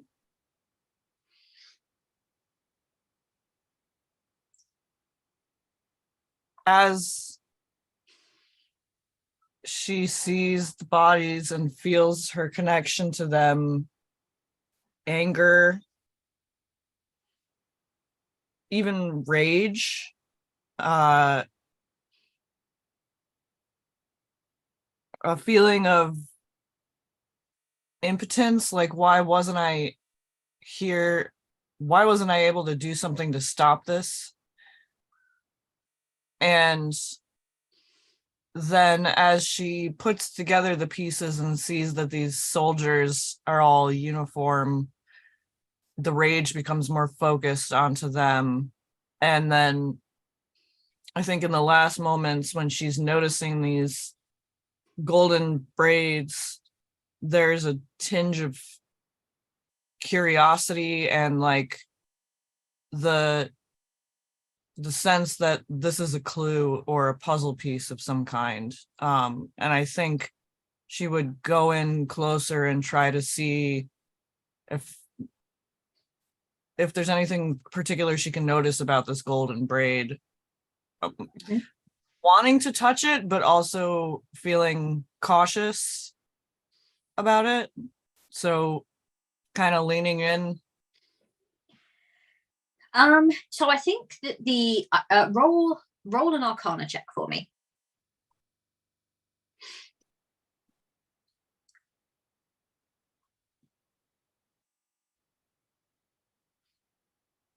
Nineteen.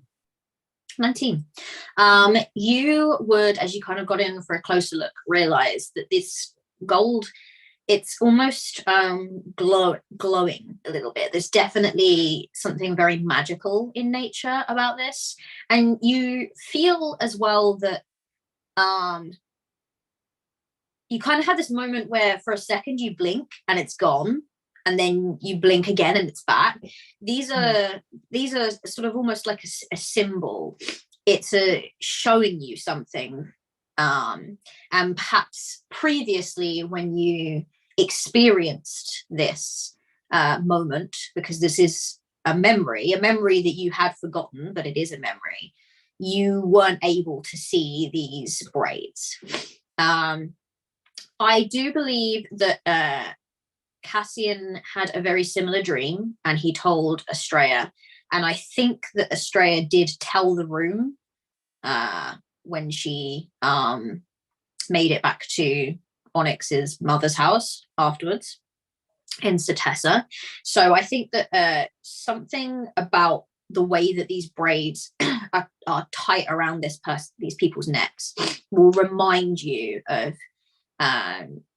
this dream that Cassian had described to Estrella of being tied up with golden hair and then being let free by some priestess and suddenly able to remember. And it kind of matches up a little bit with Dion's story of just having lost memory or having not been in control of some of his memory of certain events. And so these soldiers are dead. They clearly were, there was clearly a ferocious battle here, and obviously it wasn't all these women that you see around. They defended themselves and managed to take some people down with them, but ultimately they fell prey to the massacre. And yeah, I think you would just, the main thing that you would notice is it is magical in nature. It seems to be more symbolic. It's something that has been revealed to you in this memory that you couldn't see before. I think at this point she reaches to her side to feel if her sword is there. It is. So I think she takes it, and for each of the soldiers that she can see, she tries to insert the tip and just cut the braid off of them. If her sword will cut through it, she's just gonna try to, like, even if they're dead, try to cut the braids. Yeah, you kind of get your sword in there and you cut through it, and it is a very strong bind. And it feels like it's doing nothing. And then briefly your sword, or your mother's sword that she gave you, flashes with this sort of magical energy. And that's odd, because it's definitely not a magical weapon. It's never been enchanted by your mother. But as it does, you cut through this hair, and it falls into sort of this open braid, and then immediately begins to shrivel up and burn into nothing. Okay. I think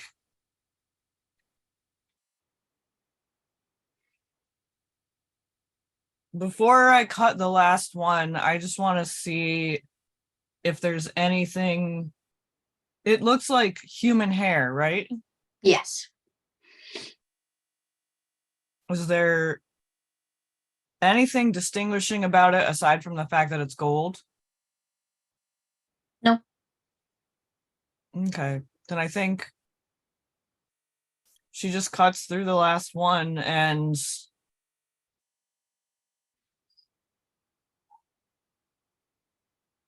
I don't know, shakes her head at the destruction and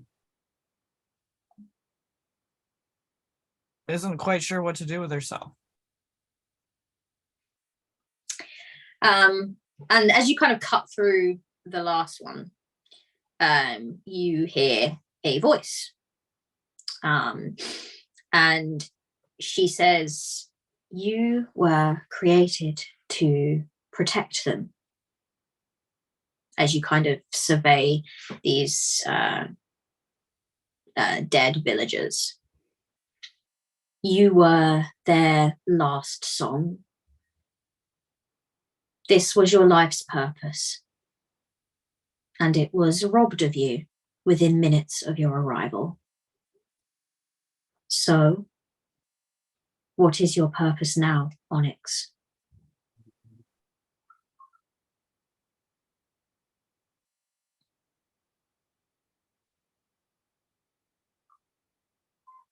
I think the first thing that comes to her head is, how was it robbed of me? Who robbed me of it? I need to find that person. But after that, I think the next place her thoughts go are her mother's, and then her friends, and making sure that this cannot happen again.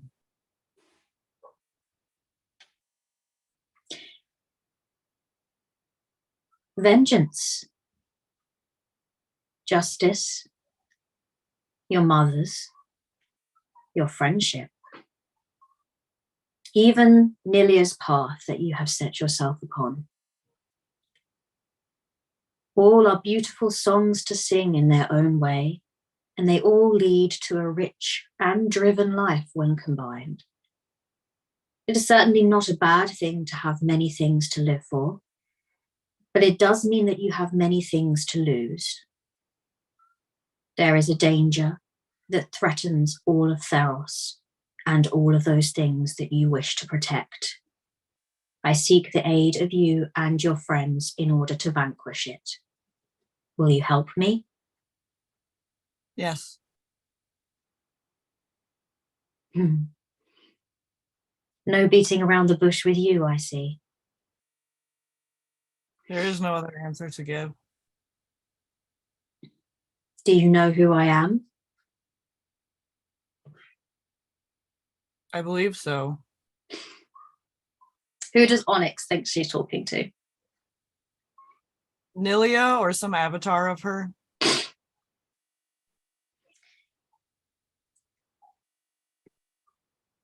I must be honest with you, Onyx. I am not Nilia. Though I am not her enemy either. Her sister, then. You speak with Clothis, goddess of fate. And you would know who that is. It's not something that Satessa, they have a lot of focus on Karametra and Nilia. That obviously every poly knows of all the gods. It's not, they don't particularly slight other gods in that way. What I think that you would know of Clothis is probably from Bianca, just because Bianca enjoys that a lot of Clothis's imagery is around weaving and tailoring. So she kind of speaks a lot about like the threads of fate and things like that, because she likes to make little, I'm going to call them mum jokes about them to herself. She'll just kind of make a little joke about it and then kind of just like hold up her thread and like, huh. She, that's kind of where your very limited knowledge probably of Clothis is from, is just hearing her name. She's, you know, she's a powerful goddess. I think up to this point, Onyx had acknowledged the voice, but hadn't turned to look at them, had just been kind of surveying around. And now when she says that, Onyx will turn to face her and say, the Weaver. My apologies. So there isn't actually a person there. The voice is kind of coming from around. Well, turn to where she thinks the voice is coming from, because I think that that's a very Onyx thing to do. Like, I need to identify a source because voices come from mouths, and there's got to be something with a mouth here that's speaking this voice. That's how this works. So you begin to kind of have a look around. You're scanning the tree line to see if you see anything. You don't really, other than you do see these kind of the trees are kind of joined together. This is clearly like a very particular select memory that Clothis wanted you to see, and she wouldn't have allowed you to stray too far away from where you were supposed to be. So there's a lot of sort of thread that kind of like joins these trees together that you immediately sense would be a barrier that you cannot pass. But you don't see any figure as such. And she says, yes, though I'm sure that your mother has many talents that I do not possess. I'm sure you possess a great many talents. I certainly do. And she says, you have agreed to help me. And at that point, the sort of directly in front of you, some of the threads kind of break apart and twist to form a sort of archway.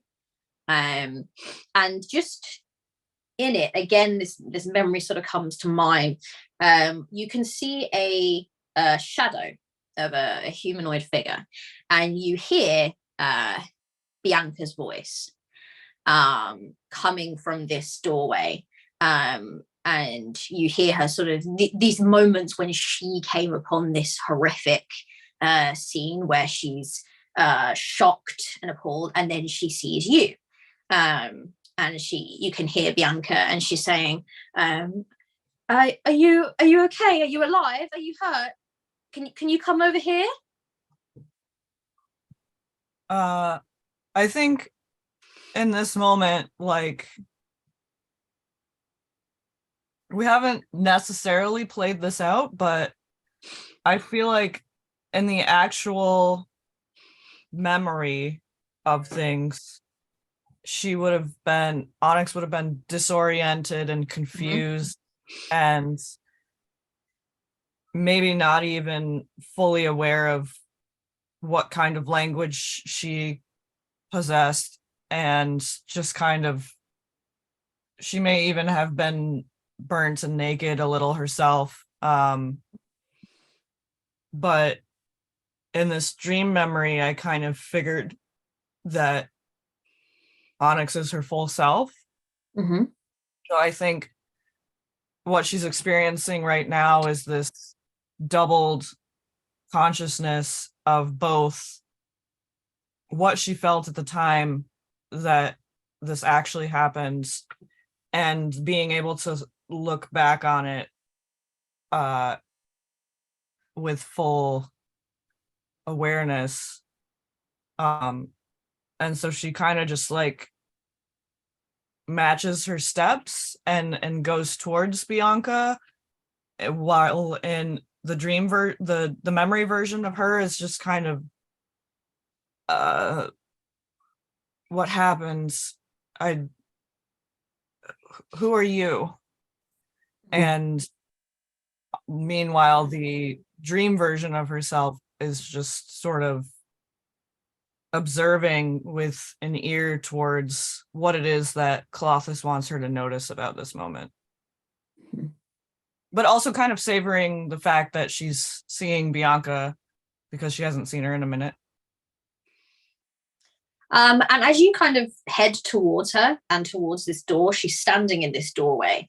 And she doesn't seem to notice sort of this threading around her. She doesn't notice any of this golden that you've kind of cut away. She's just sort of focused on Onyx. And you have this moment where, again, this is a memory that has been very distorted for Onyx up until this point. She's barely been able to remember glimpses of it, perhaps when she's had dreams of it. But she can see it so clearly right now. And she... as you go to kind of speak and reassure your mother and talk to her, the things that come out of your mouth are the words that you said in the moment, in the memory. So sort of what you're thinking and what you're saying are two different things, and you get that real sense of like, ultimately things can be revealed to you, but the memory won't change. And you head towards this door. And as you step through it, Bianca, who has been sort of half in shadow, she becomes very visible for a second. And she kind of smiles and reaches her arms out to you and says, "Oh, that's it, come on." And you step through, and she disappears. And we will move on and head to my next victim. Estrella, you wake up. Why would you say the word victim? No, you're all victims. Estrella dies in her sleep. You wake up, Estrella, in a very familiar, from a time a while ago, cubby. You are in a nest of blankets and pillows. It's one much smaller than you remember, seeing as you were so young when you last used it. But you climb out of it and the room is empty, which is unusual for this room. There are sort of beds and mattresses and pillows and blankets strewn around everywhere, but not a soul in sight. It's normally so much. This is a dorm room. It's normally so much louder here. It is not a dorm room. It is from a time before that. The only thing that you can hear is raised voices. And they are coming from much further away and outside of the room. And there is a single thread running through this room. It is has this slight Durkle sheen. And there is ever so often a sort of a spark of lightning down it. And it is running through this room and out the door towards the corridor. So I will kind of look back down at my nest, just longingly, and knowing what I'm going to walk into, I'm going to follow this thread. And you do recall this moment with perfect clarity as you follow this thread. You draw closer and closer in this sort of dark, dingy corridor. It is almost pitch black, actually. It's so dark in here. And the this voices is before I had dark vision, so I can't see anything. I still had dark vision, but I didn't have the perfect really one. Weird because you're so used to just being able to see perfectly in the dark for however many feet, but 120. 120 because I always had the normal dark vision of 60, like grayscale, but not. Anyway, continue. But you can't now. You're finding it really hard to adjust to the light, and that's a really weird, discombobulating feeling. I don't know why I'm using such weird words today. The voices are getting louder, and you can hear now who it is that's arguing. It is Gunnar and Nesta, as they usually did, and what they are arguing about. And it is no longer a shock to you, but you can remember that it was a shock to you then. To hear Gunnar wondering out loud if finding a way for you to get into that fancy magic school on the hill would be better for you than a life round here. And to hear Nesta talking him down, because you had spent so long believing that it was the other way around. The thread, as you approach the door where you can hear them going at it, leads under the door. Somewhere in the back of Estrella's mind, she can remember kind of reaching for the handle and then standing there for a long minute and then turning and running back down the hall. But then she looks at this thread, she looks at it going under the door. She'll think about it. And then just take a deep breath and reach out and grab the handle. And then in the way that she'd almost forgotten in a way that she'd almost forgotten to do, not that she'd forgotten how to do it, but that she'd forgotten that sometimes that was the best way to do things. Do that thing where where she quietly turned the handle to make sure it wouldn't rattle as she opens the door. And then she'll push it open or pull it open. Is it a pull door or is it a push door? I don't know. It's a push door. We'll go with push. Great. Yeah. Oh, great. I will push it Asking open. all I do asking all the I do important not pull the push questions, door. So you push it open, and as you do, the surroundings around you change, and the lighting change, and you are suddenly in a dormitory at your desk. You are trying to focus on writing an essay while about 5 or 6 other students are crammed on the beds behind you. They are giggling and having very loud fun.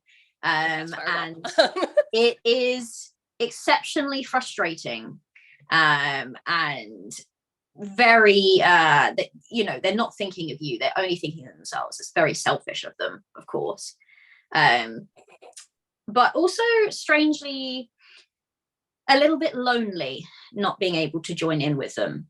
And they try, of course, out of courtesy, to get you to come with them.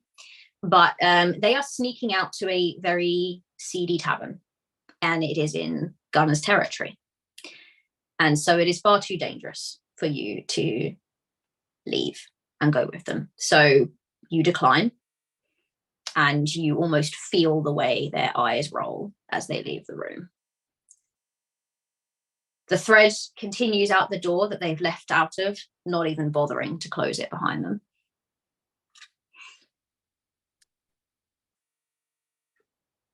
I'll look down at the essay and I will kind of. You're gonna Does Estrella know that you yourself, can't read in aren't you? dreams?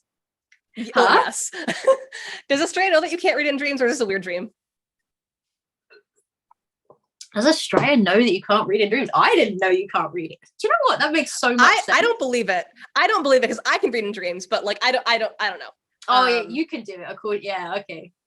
No, Jen can. I legit like. I remember the price of fried chicken in dreams. Anyway, I don't ask. I don't know. I don't know why. Estrella will look down, no doubt to read and see if she's Absolutely, made just any rip her own mistakes argument apart. and rip her own argument apart. But I've just learned something new. You will find that you can't read anything that it says on this paper. Don't quote me on that. I think I just read that somewhere. I don't know if it's actually true.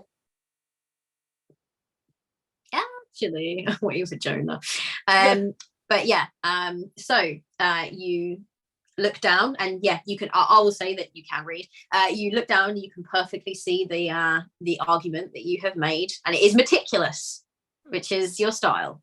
I of course pick out a single loophole, and then I'll just kind of like absentmindedly mark it off, and just scribble down just kind of like a reference to a book, and then I will get up and push my chair in, roll up my little essay because can't have anyone cheating off of it, and then I will follow the thread out the door. Mm-hmm. All right. And as you step through, you enter your room in Akros. It is a room of your own at last. You are no longer sharing with other people. And Cassian steps into the room with you and finishes his tour of the colophon. Is it the first day? It's it's the first day. Oh, it's the first day. Introducing you to where you will be staying. You had almost forgotten how very awkward and very stilted he was on the first day. But he is, and he rarely meets your eye and seems impatient to be off. So he begins to make his excuses so that you can settle in, and turns to leave. And there is a thread that sort of runs and leads to your wardrobe. But it's really strange kind of seeing him again. Even it's only been sort of, you've been with him for less than a year, but he kind of already looks a little bit younger than you remember when you left. And it's just kind of odd seeing him back at where he was when you first met him. I think as he turns to leave, she turns to kind of like, there's a little bit of that of her own voice echoing in her head, back from when that actually happened, with her just being like, well, who else lives in this room? And by the time she turns around, he's gone, of course. And then she kind of thinks about it. She's like, no one else lives in this room. It's my room.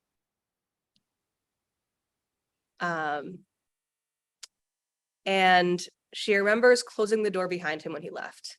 I think this time she leaves it open and looks around, sees all of these weird, it's like looking at it for the first time again, even though she's already seen it before.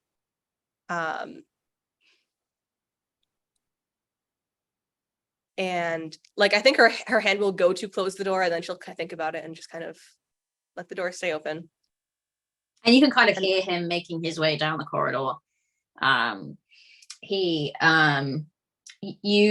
think the thing that would really strike you as well is obviously the room, you've only just got into it, so you haven't really made it your own yet. But over your time in Akros, you did fill it with sort of like your books, and you started to get possessions of your own, and sort of things that would make it a little bit more homely, maybe. And so it's weird sort of stepping into this room and remembering it back in its very basic state of just a bed and a desk that's completely empty at this point. She'll just stand there and listen until the footsteps fade away. And then Poppy! And then a giant corgi appears out of nowhere. And then she'll stand there for a few more seconds after the footsteps have faded away, just listening. And then once she can no longer hear them, she will go to the wardrobe, and expecting this empty wardrobe full of hangers, instead of whatever Narnia bullshit this is about to be, we'll go ahead and open the wardrobe. And you step through, and you are on the ship alone. And you hear a voice. And it says, "You are always moving forward, aren't you? Rarely looking back. And yet there is a lot within your past to be resolved. Plenty to look back to. Do you care more about the future then than the past?"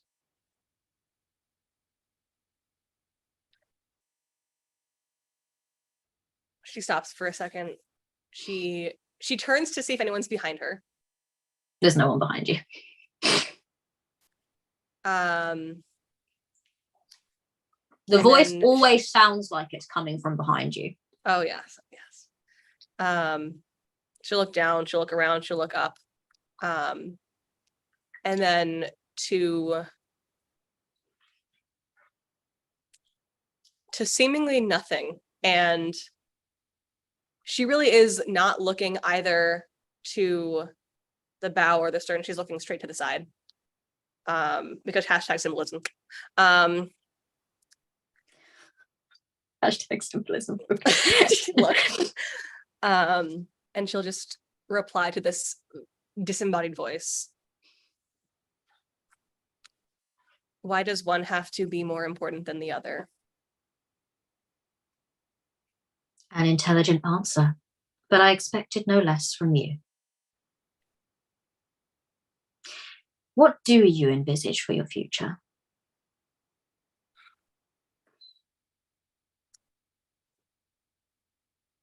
I don't know. How interesting that someone who spends so much energy running towards it doesn't know what they are running towards. What one person sees as running towards may be seen by others as running away. Perhaps. So you are running then?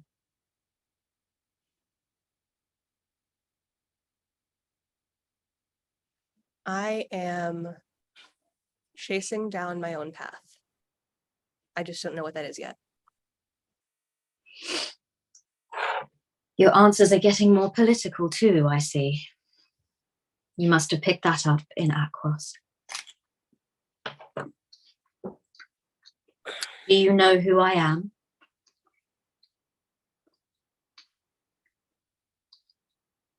She will take a good 30 seconds to think about it. And she has a couple of theories.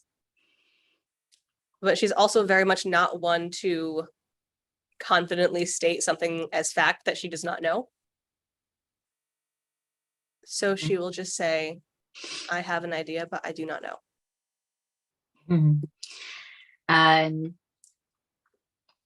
She will say, humor me.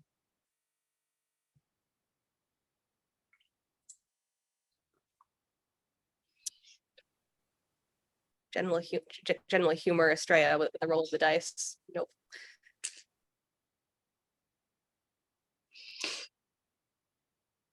I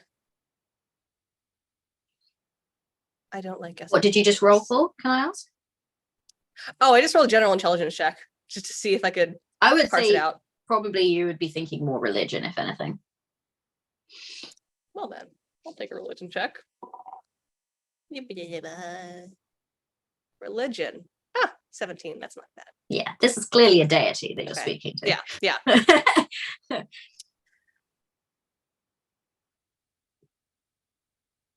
Well, I don't want to narrow it much further down than a divine being. Perhaps you'll do the rest for me. Surely you can do better than that, Estrella. Clearly you are in the presence of divinity.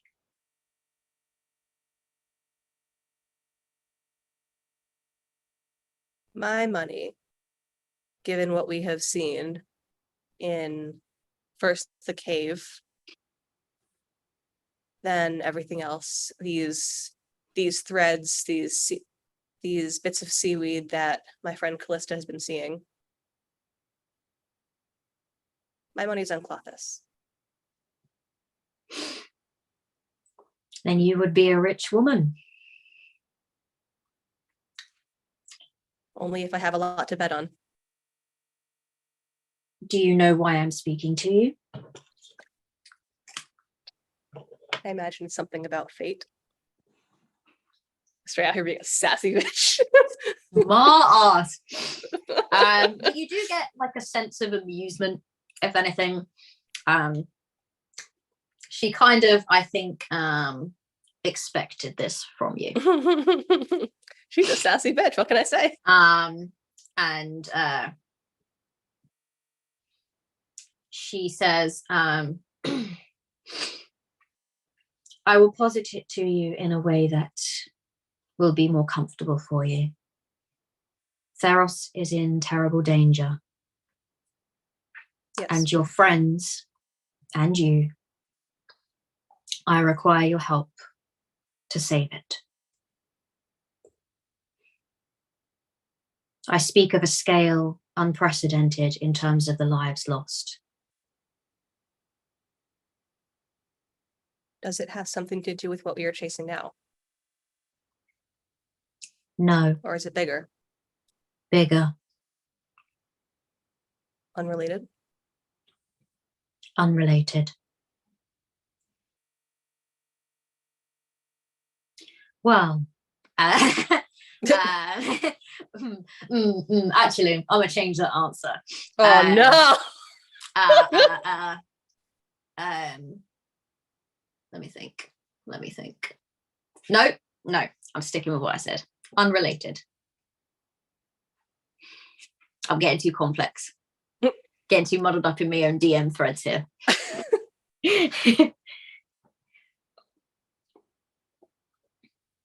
But dangerous. Exceptionally.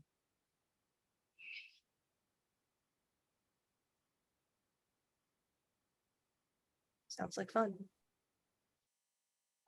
Where do we start?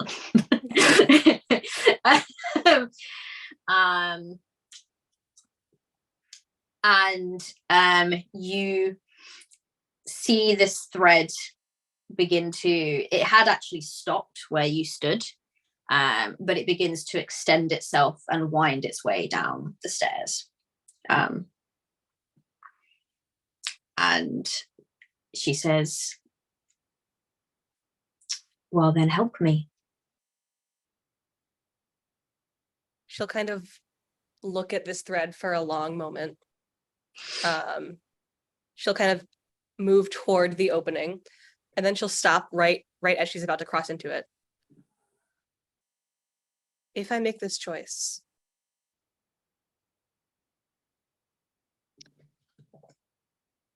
can I change my mind?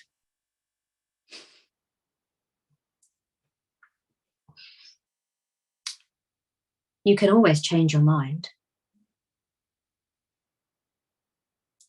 within fate's reason.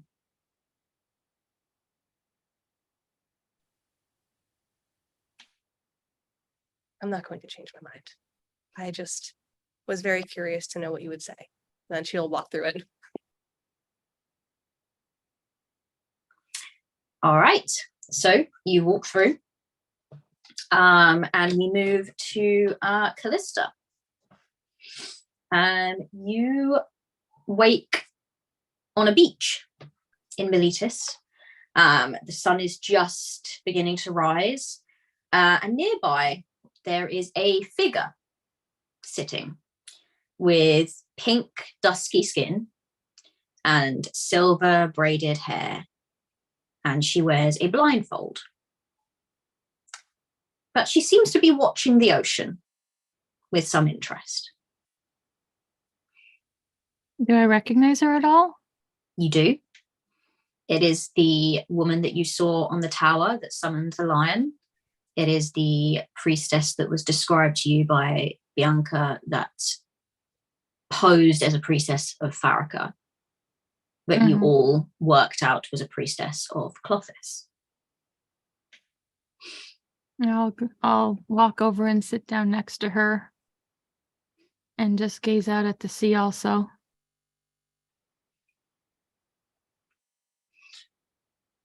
You don't seem as surprised to see me as I thought you would be. I mean, I'm used to having other voices and other beings in my head and speaking through me.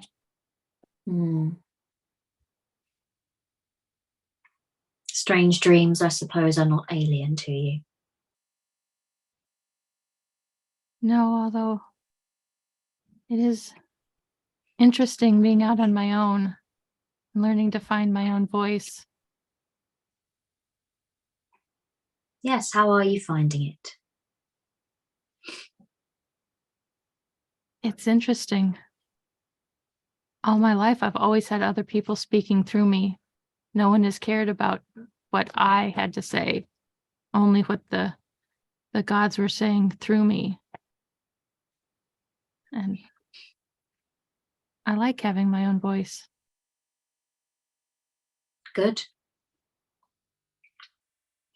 There will be times where you will need to make decisions. There will be times that your friends will need to trust in your voice and they will seek your guidance on things. And it's good that you are able to give them your guidance and not the guidance that you think they want to hear. I hope I can live up to that. This is the first time I've ever truly felt like I belonged with anybody, with this group of people. You seemed uncertain about why you were with them before. Do you still feel that way? No, and yes. I don't feel uncertain about them or why I'm with them. I'm with them to keep them safe and to help them. But I don't know what our purpose is or why we were chosen. Well, you have come a long way. I sensed a lot of doubt from you before. But you will have to keep them safe. You are the knot that binds them together.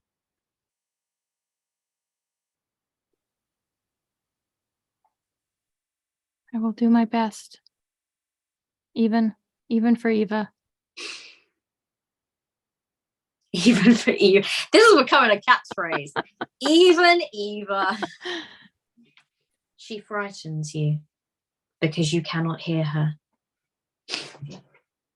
She does.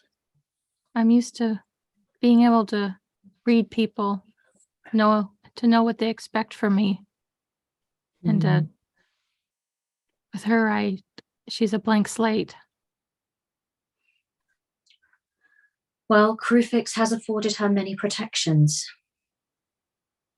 They will come in useful, but you have witnessed yourself how at times they are to her detriment. That is when she will need you.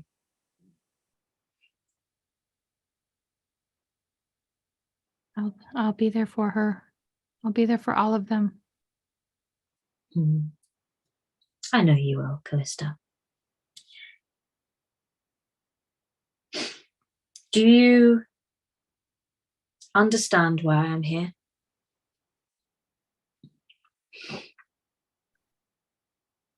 I think I'm starting to, but not entirely.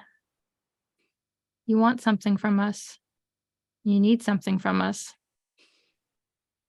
Clothis needs something from you. I am not her. I serve her. She speaks through you. She does. And she speaks through you as well.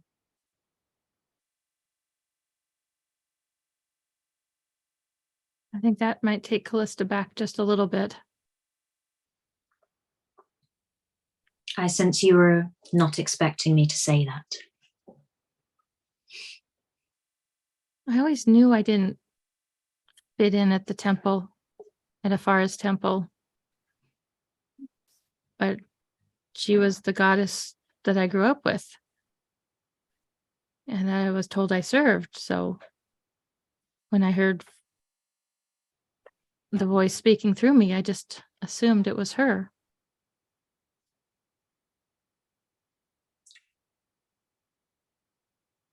Lately, you have been thinking that it was another. I have. I've been listening to the sound of the sea and feeling drawn to the sea and to the storms. I understand. You have been of great interest to many of the deities. Ifara agreed to house you.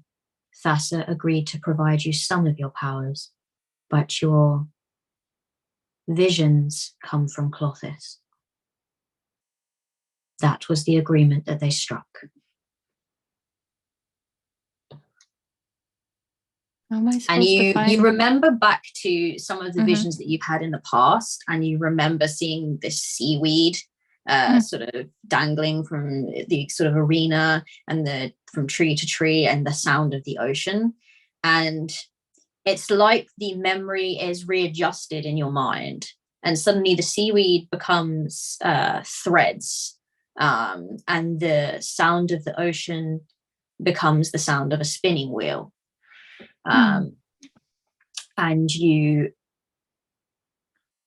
this priestess turns to you, still with her blindfold on, and she says, the sea has always been of great interest to you. Clothis felt that perhaps you would be more open to what you were seeing if you were comfortable.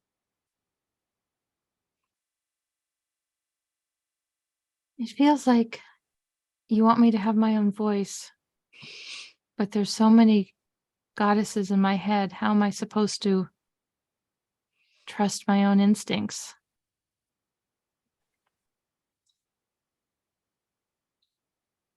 The goddesses are merely guiding you.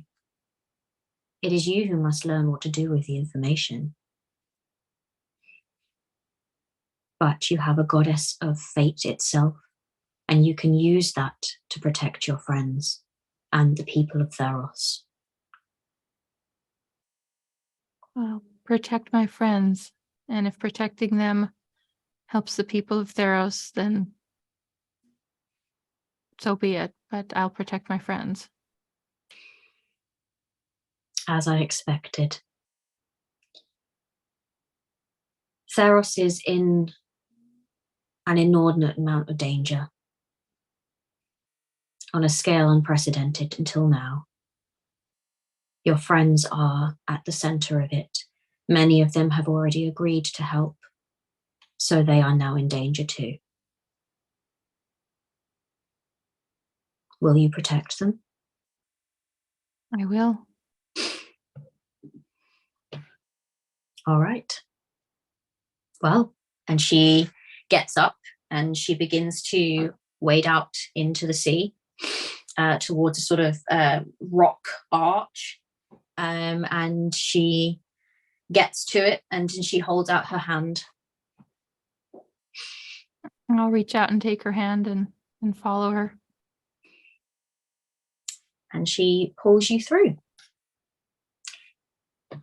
And we move on to Eva. Eva, who has been waiting so patiently through all of this. I had a feeling I was going to be last. You're gonna be a little bit different. You wake in a room that you do not recognize. It is large, well lit, and one wall is entirely made up of a door, while the other three are made up of floor to ceiling tapestries. And the ceiling itself as well appears to be lined entirely in woven fabric. It depicts a night sky from one end to the other, and these three tapestries seem to represent cities. And you can hear this kind of rumbling sound. It sounds a bit like a sort of a spinning wheel or a loom. And you hear a voice. Oh, you're awake. Your friends will be here soon. Eva is going to instantly cast Detect Magic. Your spell seems to fail. Oh. You can't quite access your magic. And there's a sort of a low, amused chuckle, but no more commentary. Eva's gonna, if she wasn't already standing, she's going to kind of stand up and give herself a little bit of a stretch. And then she's gonna look around at the tapestries that are hanging around the wall all around her. And she's gonna kind of inspect those a little bit because she's got nothing else to do. As you kind of get up, she says, I did have to consider how best to get you here. I suppose that my brother has already spoken to you. So this does not come completely unexpected, but you will know that I wish you no harm, and I thought I would give you a chance to look around before your friends arrive. And you sort of make your way around. You've got a very high perception, so I'm not gonna. Or your investigation. What is your investigation? It's quite high as well, isn't it? You have ridiculous passive. 19. 19. So you look around. These tapestries. So the one on the three walls, they seem to depict the three major cities of Theros. And you can see actually as you kind of get up and have a proper look at them that the tapestries themselves, the thread is sort of weaving and unweaving itself and creating kind of like this almost motion picture style effect. And as you kind of make your way around, you see sort of Akros, and there are people kind of like walking around the streets and smiling and sort of going about their day, and soldiers kind of lining up and guarding the various gates. Sort of almost like a tableau of like a sort of viewpoint of Akros. So you get quite a big amount. You can see the colophon in the background. And then you kind of move, and Satessa is the same. It's very like it's sort of a scene of the market, the Arborea market that you know so well. and it's kind of just, again, these women kind of interacting and just kind of getting on with their lives, really. And the same with Miletus. And it's almost like a sort of a vision of like what those cities would look like if you were to kind of look at them right now, and the way that these things things are kind of playing out there. And as you look up at the tapestry upon the ceiling, it is a swirling sky that kind of resembles a night sky. You can at points see these kind of constellations kind of drifting past, the occasional shift of movement that people kind of attribute to the gods, but it seems to be representing the Nyx, the realm of the Nyx, which you all know kind of lies above Theros and is best viewed at night. She says to you, "You must have questions."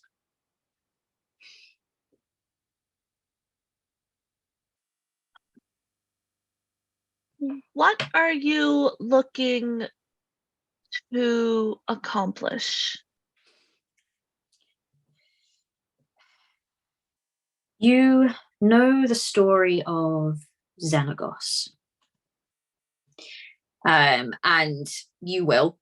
It is a relatively recent thing that happened, in which a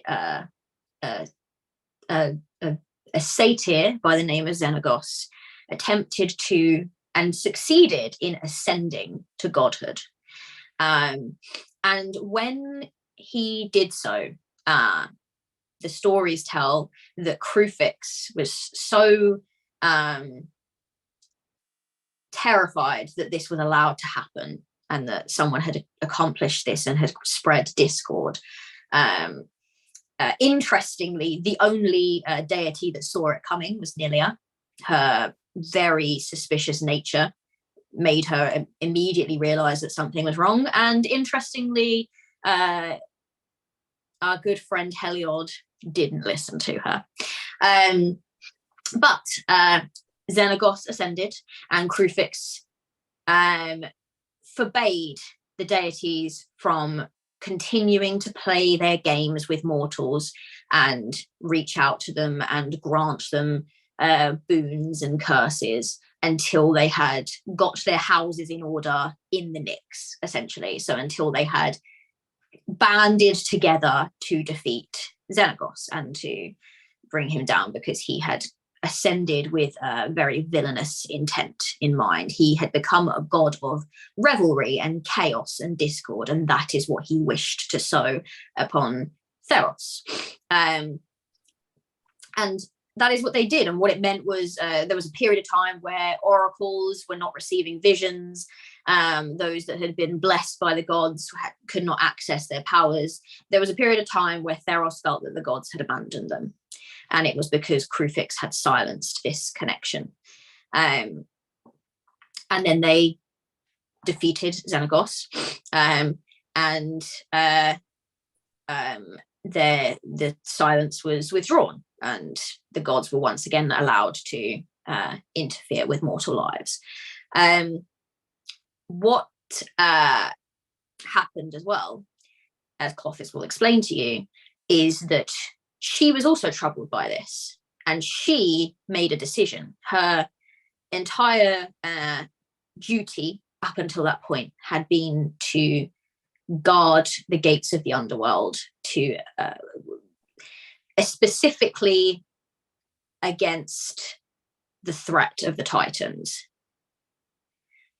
But she has decided that the deities above, within the Nyx, need more of a closer eye upon them in order to make sure that the fate of Theros is not interfered with. And in some ways, this has helped avoid many disasters.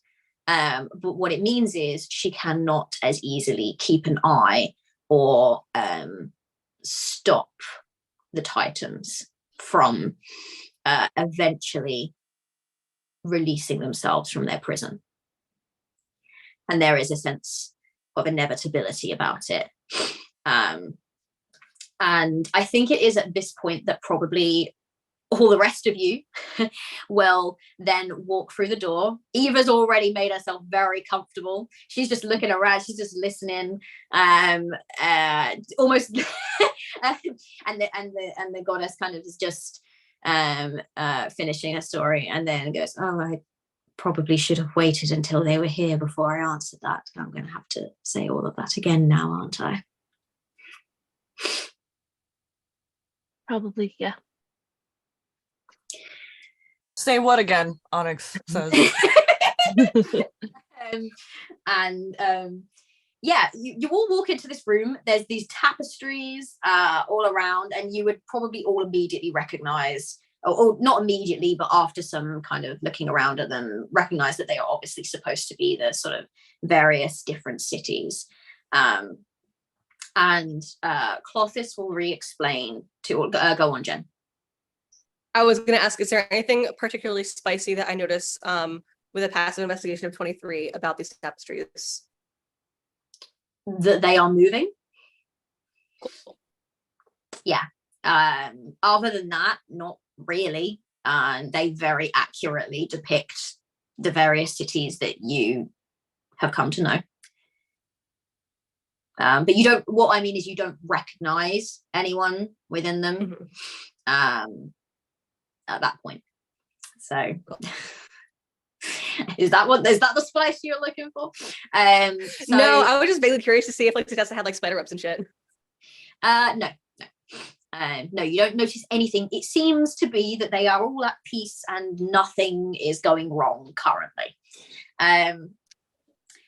But what Clothis will tell you, as she patiently re-explains herself, is that these titans pose a very severe threat, and it is to defeat them that she wants your aid in.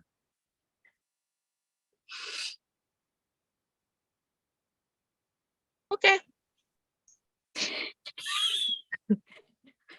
Got it. Got it. Got it. Double thumbs up. She says,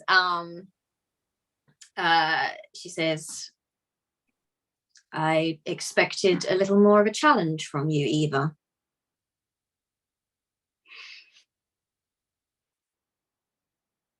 Oh, have we lost Lindsay? No. Oh, did you hear what I said? Sorry, I had no, it's something okay. go It's okay. off. I thought I'd lost you all because it just like briefly flickered, so maybe it was. Oh, but yeah, sorry. I said she says that she expected more of a challenge from you, Eva.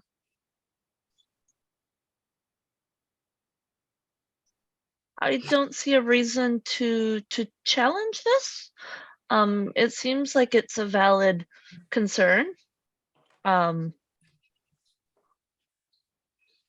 do you want to give me a reason to not like it? Go on. Why us? Because fate has stated it so. That answers a lot of my questions. I'm probably going to the answer to most of the questions. Onyx is fully like, why not us? Okay, let's go. And she then proceeds to explain about these titans. And as she does, she starts off and she says, there are 4 threats that I have I can see only a little of what the destruction that they will wrought. I cannot see currently when and where, but I know that they lie close to the 3 main cities of Theros and the Nyx up above.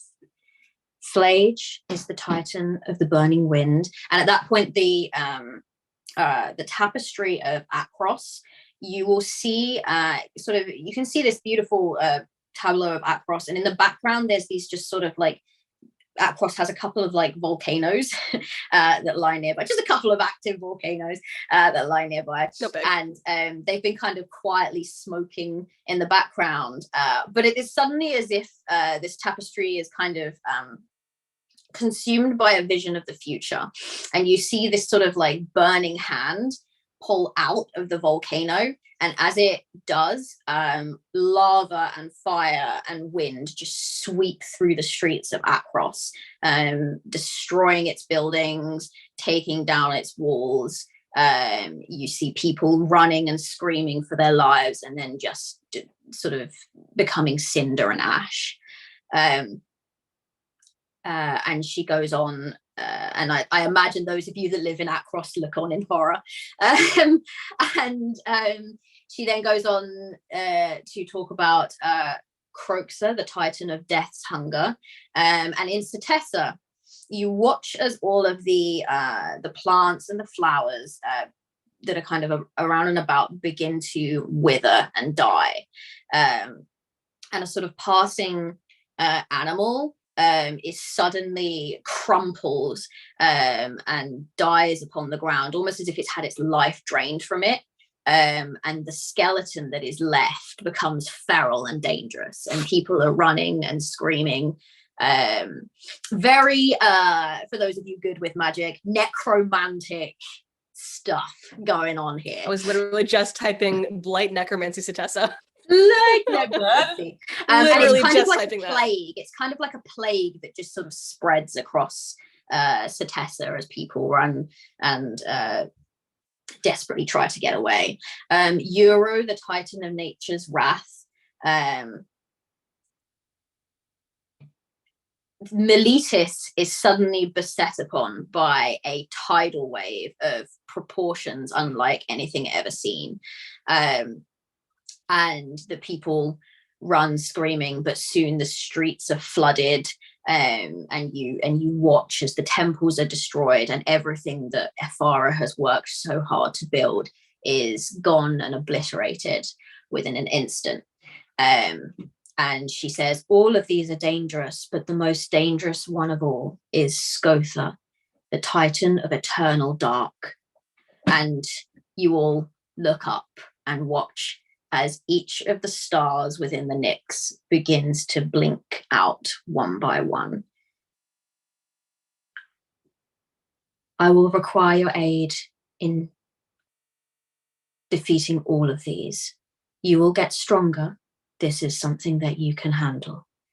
But for now, I wanted you all to know why, what you are getting in for, is what she essentially says. Now I want to freak you all the fuck out so you don't. Yeah. And in return, I will aid you with your current quest and those that you seek to embark upon in the future, however I can, so long as it does not interfere with what fate itself has in store.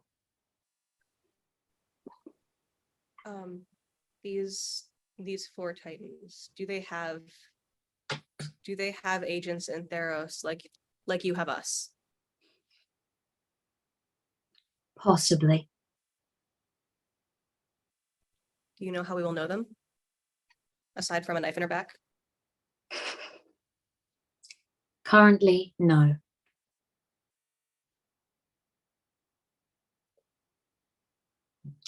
But for now, I think you should all rest and face the trials ahead.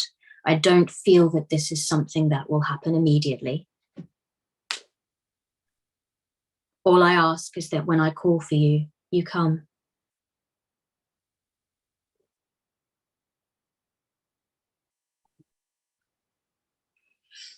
And with that, the darkness begins to shroud over you. And you watch as these tapestries begin to unravel very quickly. And the sort of threads begin to fall around you. And you wake the next morning on your ship.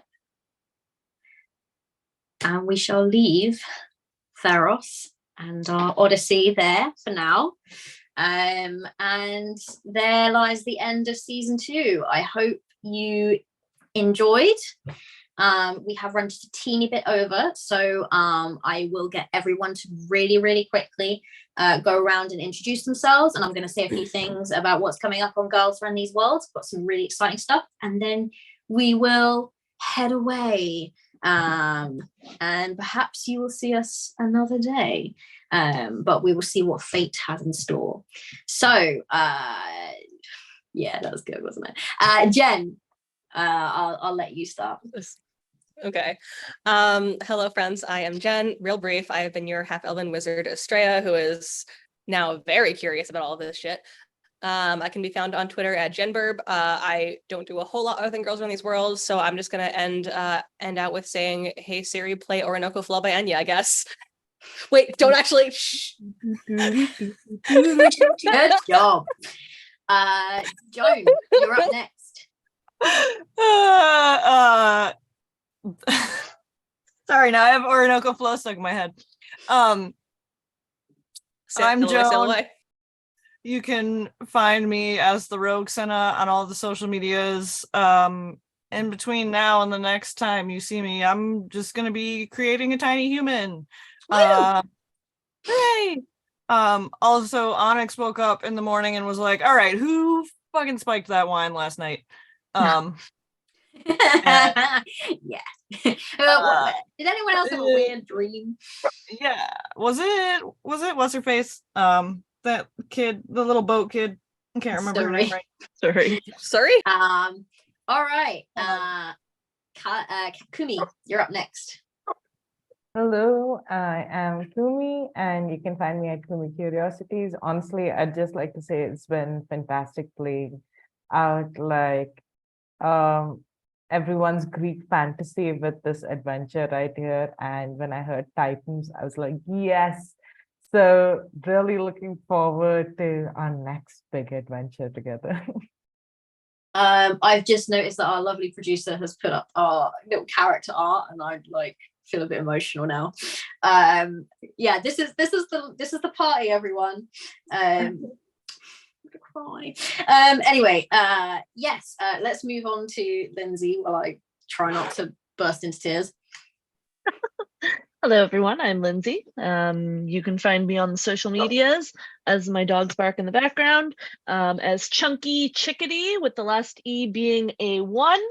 I am super sad this season is done, and I'm excited for the next ones and the adventures and the shenanigans and the sassiness that I will bring in the future. I have no doubt that you will. And lastly, Lulu. Hi, I'm Lulu. I have been playing Callista, the party's cleric, who just found out that she not only has one goddess in her head, but maybe a few more than that. But she is here to keep her party safe, and she's going to face whatever comes as she finds her voice. But you can find Lulu on Twitter, mostly at LuluNWA. Hey, I am Kat. That leaves me. I'm Kat. I am also found on Twitter at LawMistress93. I'm known as the Law Mistress. You can find my writings on my website. You can find me streaming. I will be streaming this Thursday coming and the Thursday after over on VA Redemption's channel in my Call of Cthulhu game, where I play a very flamboyant actress. That's really all you'll find me doing right now. I've just moved, is why, and I have a few other projects that I need to finish up. But yes, so that is yes, please do put our beautiful portrait artist in the chat if we can. That would be really great. Fantasy Heart's artwork is Fantasy's Heart artwork is the name that, and they're found on Instagram or Twitter, so please go check them out. They did an amazing job with those characters. Things coming up on Girls Run These Worlds. Tonight we are going to have Contour and Charisma back. Woohoo! Which we absolutely love. We're going to have a completely new batch of glamorous cosplayers. And they will be playing, they came from Camp Murder Lake. which is kind of like a behind the scenes of a slasher flick. So it's going to be a lot of fun. It's going to be an absolute riot. We also have Inspirals on Tuesdays. We have all sorts of things, School of Stars, loads and loads of fun shows coming up. And we have a casting call out currently for Humblewood. And Natalie is going to be running it, and I have played with Natalie before. She is absolutely excellent. So if you've enjoyed our seafaring and exploration here on season 2 of Theros, then you will absolutely definitely love Humblewood and the adventure that she has planned. So go check it out. I mentioned Inspirals. It's going to be for the next 5 weeks. Everest is absolutely incredible. I watched the first episode. It's insane, and it's such a good tabletop role-playing game to check out, and you get to kind of learn along with the cast as well, a little bit of sign language. So definitely check that out, and check out the VOD if you didn't watch episode 1. Highly recommend that one. All right, we will be raiding into Jez the Human, who is currently running a charity stream. So everyone stick around, stay and support this amazing human being, and we will see you. I'm sure that the stars will align, the strands will come together, and we will see you all in the future. And there will be more details on that on my own Twitter and probably everyone else's Twitter as time goes on. But for now, we will bid you all farewell and have yourself a lovely morning, afternoon, evening, night, whatever you're doing. It's afternoon for me, so not the evening. So bye.